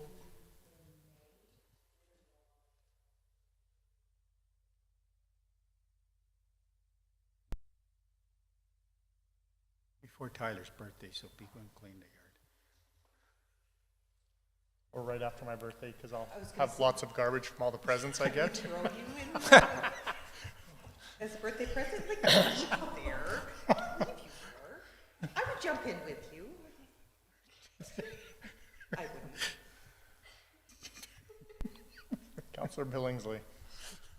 To the motion? It's a motion, the motion's on the floor? Yeah, unless you want to talk about something else. No, not really. That motion that just ran away, that's okay. I will not speak or I will not vote in favor of this just because, in my opinion, this is a budgetary issue. There will be dollars that will be attached to this. And for that reason, at this point, I will not be supporting that, and it could be looked at budget. Anything else? I will be supporting it. Administration says that they have the information for that, so it wouldn't take very much time to get that information. And I think it would be a good piece of information for our community to see how much it actually costs to go above and beyond in that level of service. I hear often that we don't provide enough, we should do more, and I would absolutely love to provide more or a higher level of service, but then recognizing it comes at a cost. So I think I'd like to see what that report says at the end of May to see what it costs to have the landfill open an extra day. Councillor Elliott. Thank you, Mr. Mayor. Through to administration. Do our garbage trucks run on Saturday and Sunday? Through the chair to Councillor Elliott, the contractor can run any days we ask them to, but typically we do not collect from residential places on the weekends, but the commercial buildings are collected all days of the week. And Saturdays and Sundays as well? All days of the week. Okay, thank you. Thank you, Mr. Mayor. Thank you. Anything further? Ready for the question. Those in favor? Opposed? Carried. Part 2. You wanted to change the landfill hours from 8:30 to 4:30? 4:30, yeah. So the hours are the same, it just opens early and closes. No, opens early, closes early. But the hours are the same, from 9 till 5. Yep. Still 8 hours a day. In terms on weekdays. In terms of procedure, we just voted on that. I guess he would have been on the prevailing. No, he voted against. No, he didn't. He voted in favor. I'm sorry. I was replaying it in my mind. So because we've just dealt with this, it can't be dealt with again until... Unless it's in the same meeting. Okay. Yep. Okay, perfect. So 8:30 to 4:30, amending the landfill hours from 9 to 5. 5 days a week. Councilor 5 Billings. days or 6? Will we open Saturdays? They are open Saturdays now. Okay, so 6. Sorry, Councillor Bronco, you said just Monday to Friday, 8:30 to 4:30? Yes. Okay. No, correct. He wants to change the hours. No, because sometimes contractors don't work on Saturdays. Yeah. But people sleep in on Saturdays, you guys party all night on Friday night. Sorry, I move that City Council directs administration to change the landfill hours on Monday to Friday from 8:30 a.m. to 4:30 p.m.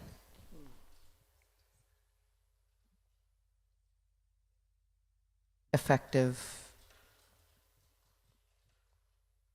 When would you like that effective? Well, I'd say, no, I wouldn't say April 1st, but the end of May 1st. May 1st should be enough. We need to give staffing any changes to their contracts. We need to give notice, so 30 days should be plenty. May 1st, yeah. Okay. Councillor Aberle. Thank you, Mayor Gandam. Through the chair to council, I would like to make an amendment.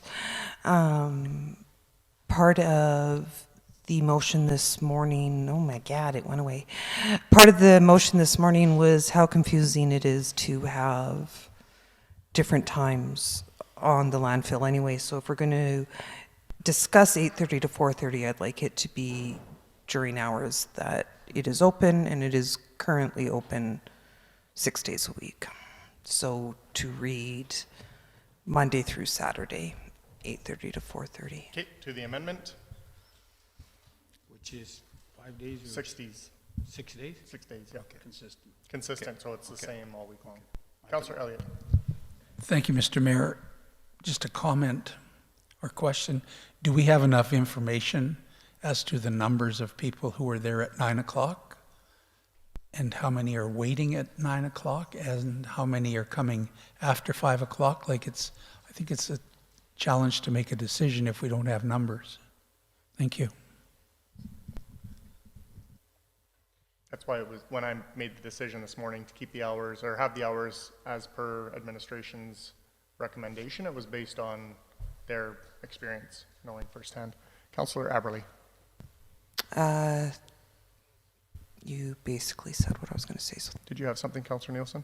No. No. Anything further? We're ready for the question. Those in favor? This is to the amendment. Yeah. Just 6 days. Sure. Okay, carried. Back to the original motion. 6 days, changing the hours from 8:30 to 4:30. Go ahead. So again, based on what we heard this morning from staff was 9 to 5, in their mind, work best for the community. So what's your logic in terms of wanting to change and move away from staff recommendations? Well, if it opens up during the week earlier, if it opens up earlier in the week for contractors and anybody else cleaning, and some work Saturdays, and some people like to get up early and go. But on Saturday, I like to get up, get it done, so I can go somewhere else, do something else on the weekend. That's myself, speaking for myself. But the hours are the same. If you were staff, would you rather be home at 5 o'clock on Saturday or at 4:30? And for me, the response to that question would be... Make sure you're speaking into your mic. Sorry. For me, the question isn't what would staff like. The question to me is what Councillor Elliott said, which is when do the public want us to be open? And what our staff said to us was 8:30 to 4:30 is where they see the time frames that seem to be best matching the community's needs. So, sorry, 9 to 5 being the best match for community's needs. Anything further? We're ready for the question. Those in favor? Opposed? Defeated. We are adjourned at 13:12. Thank you. Thank you.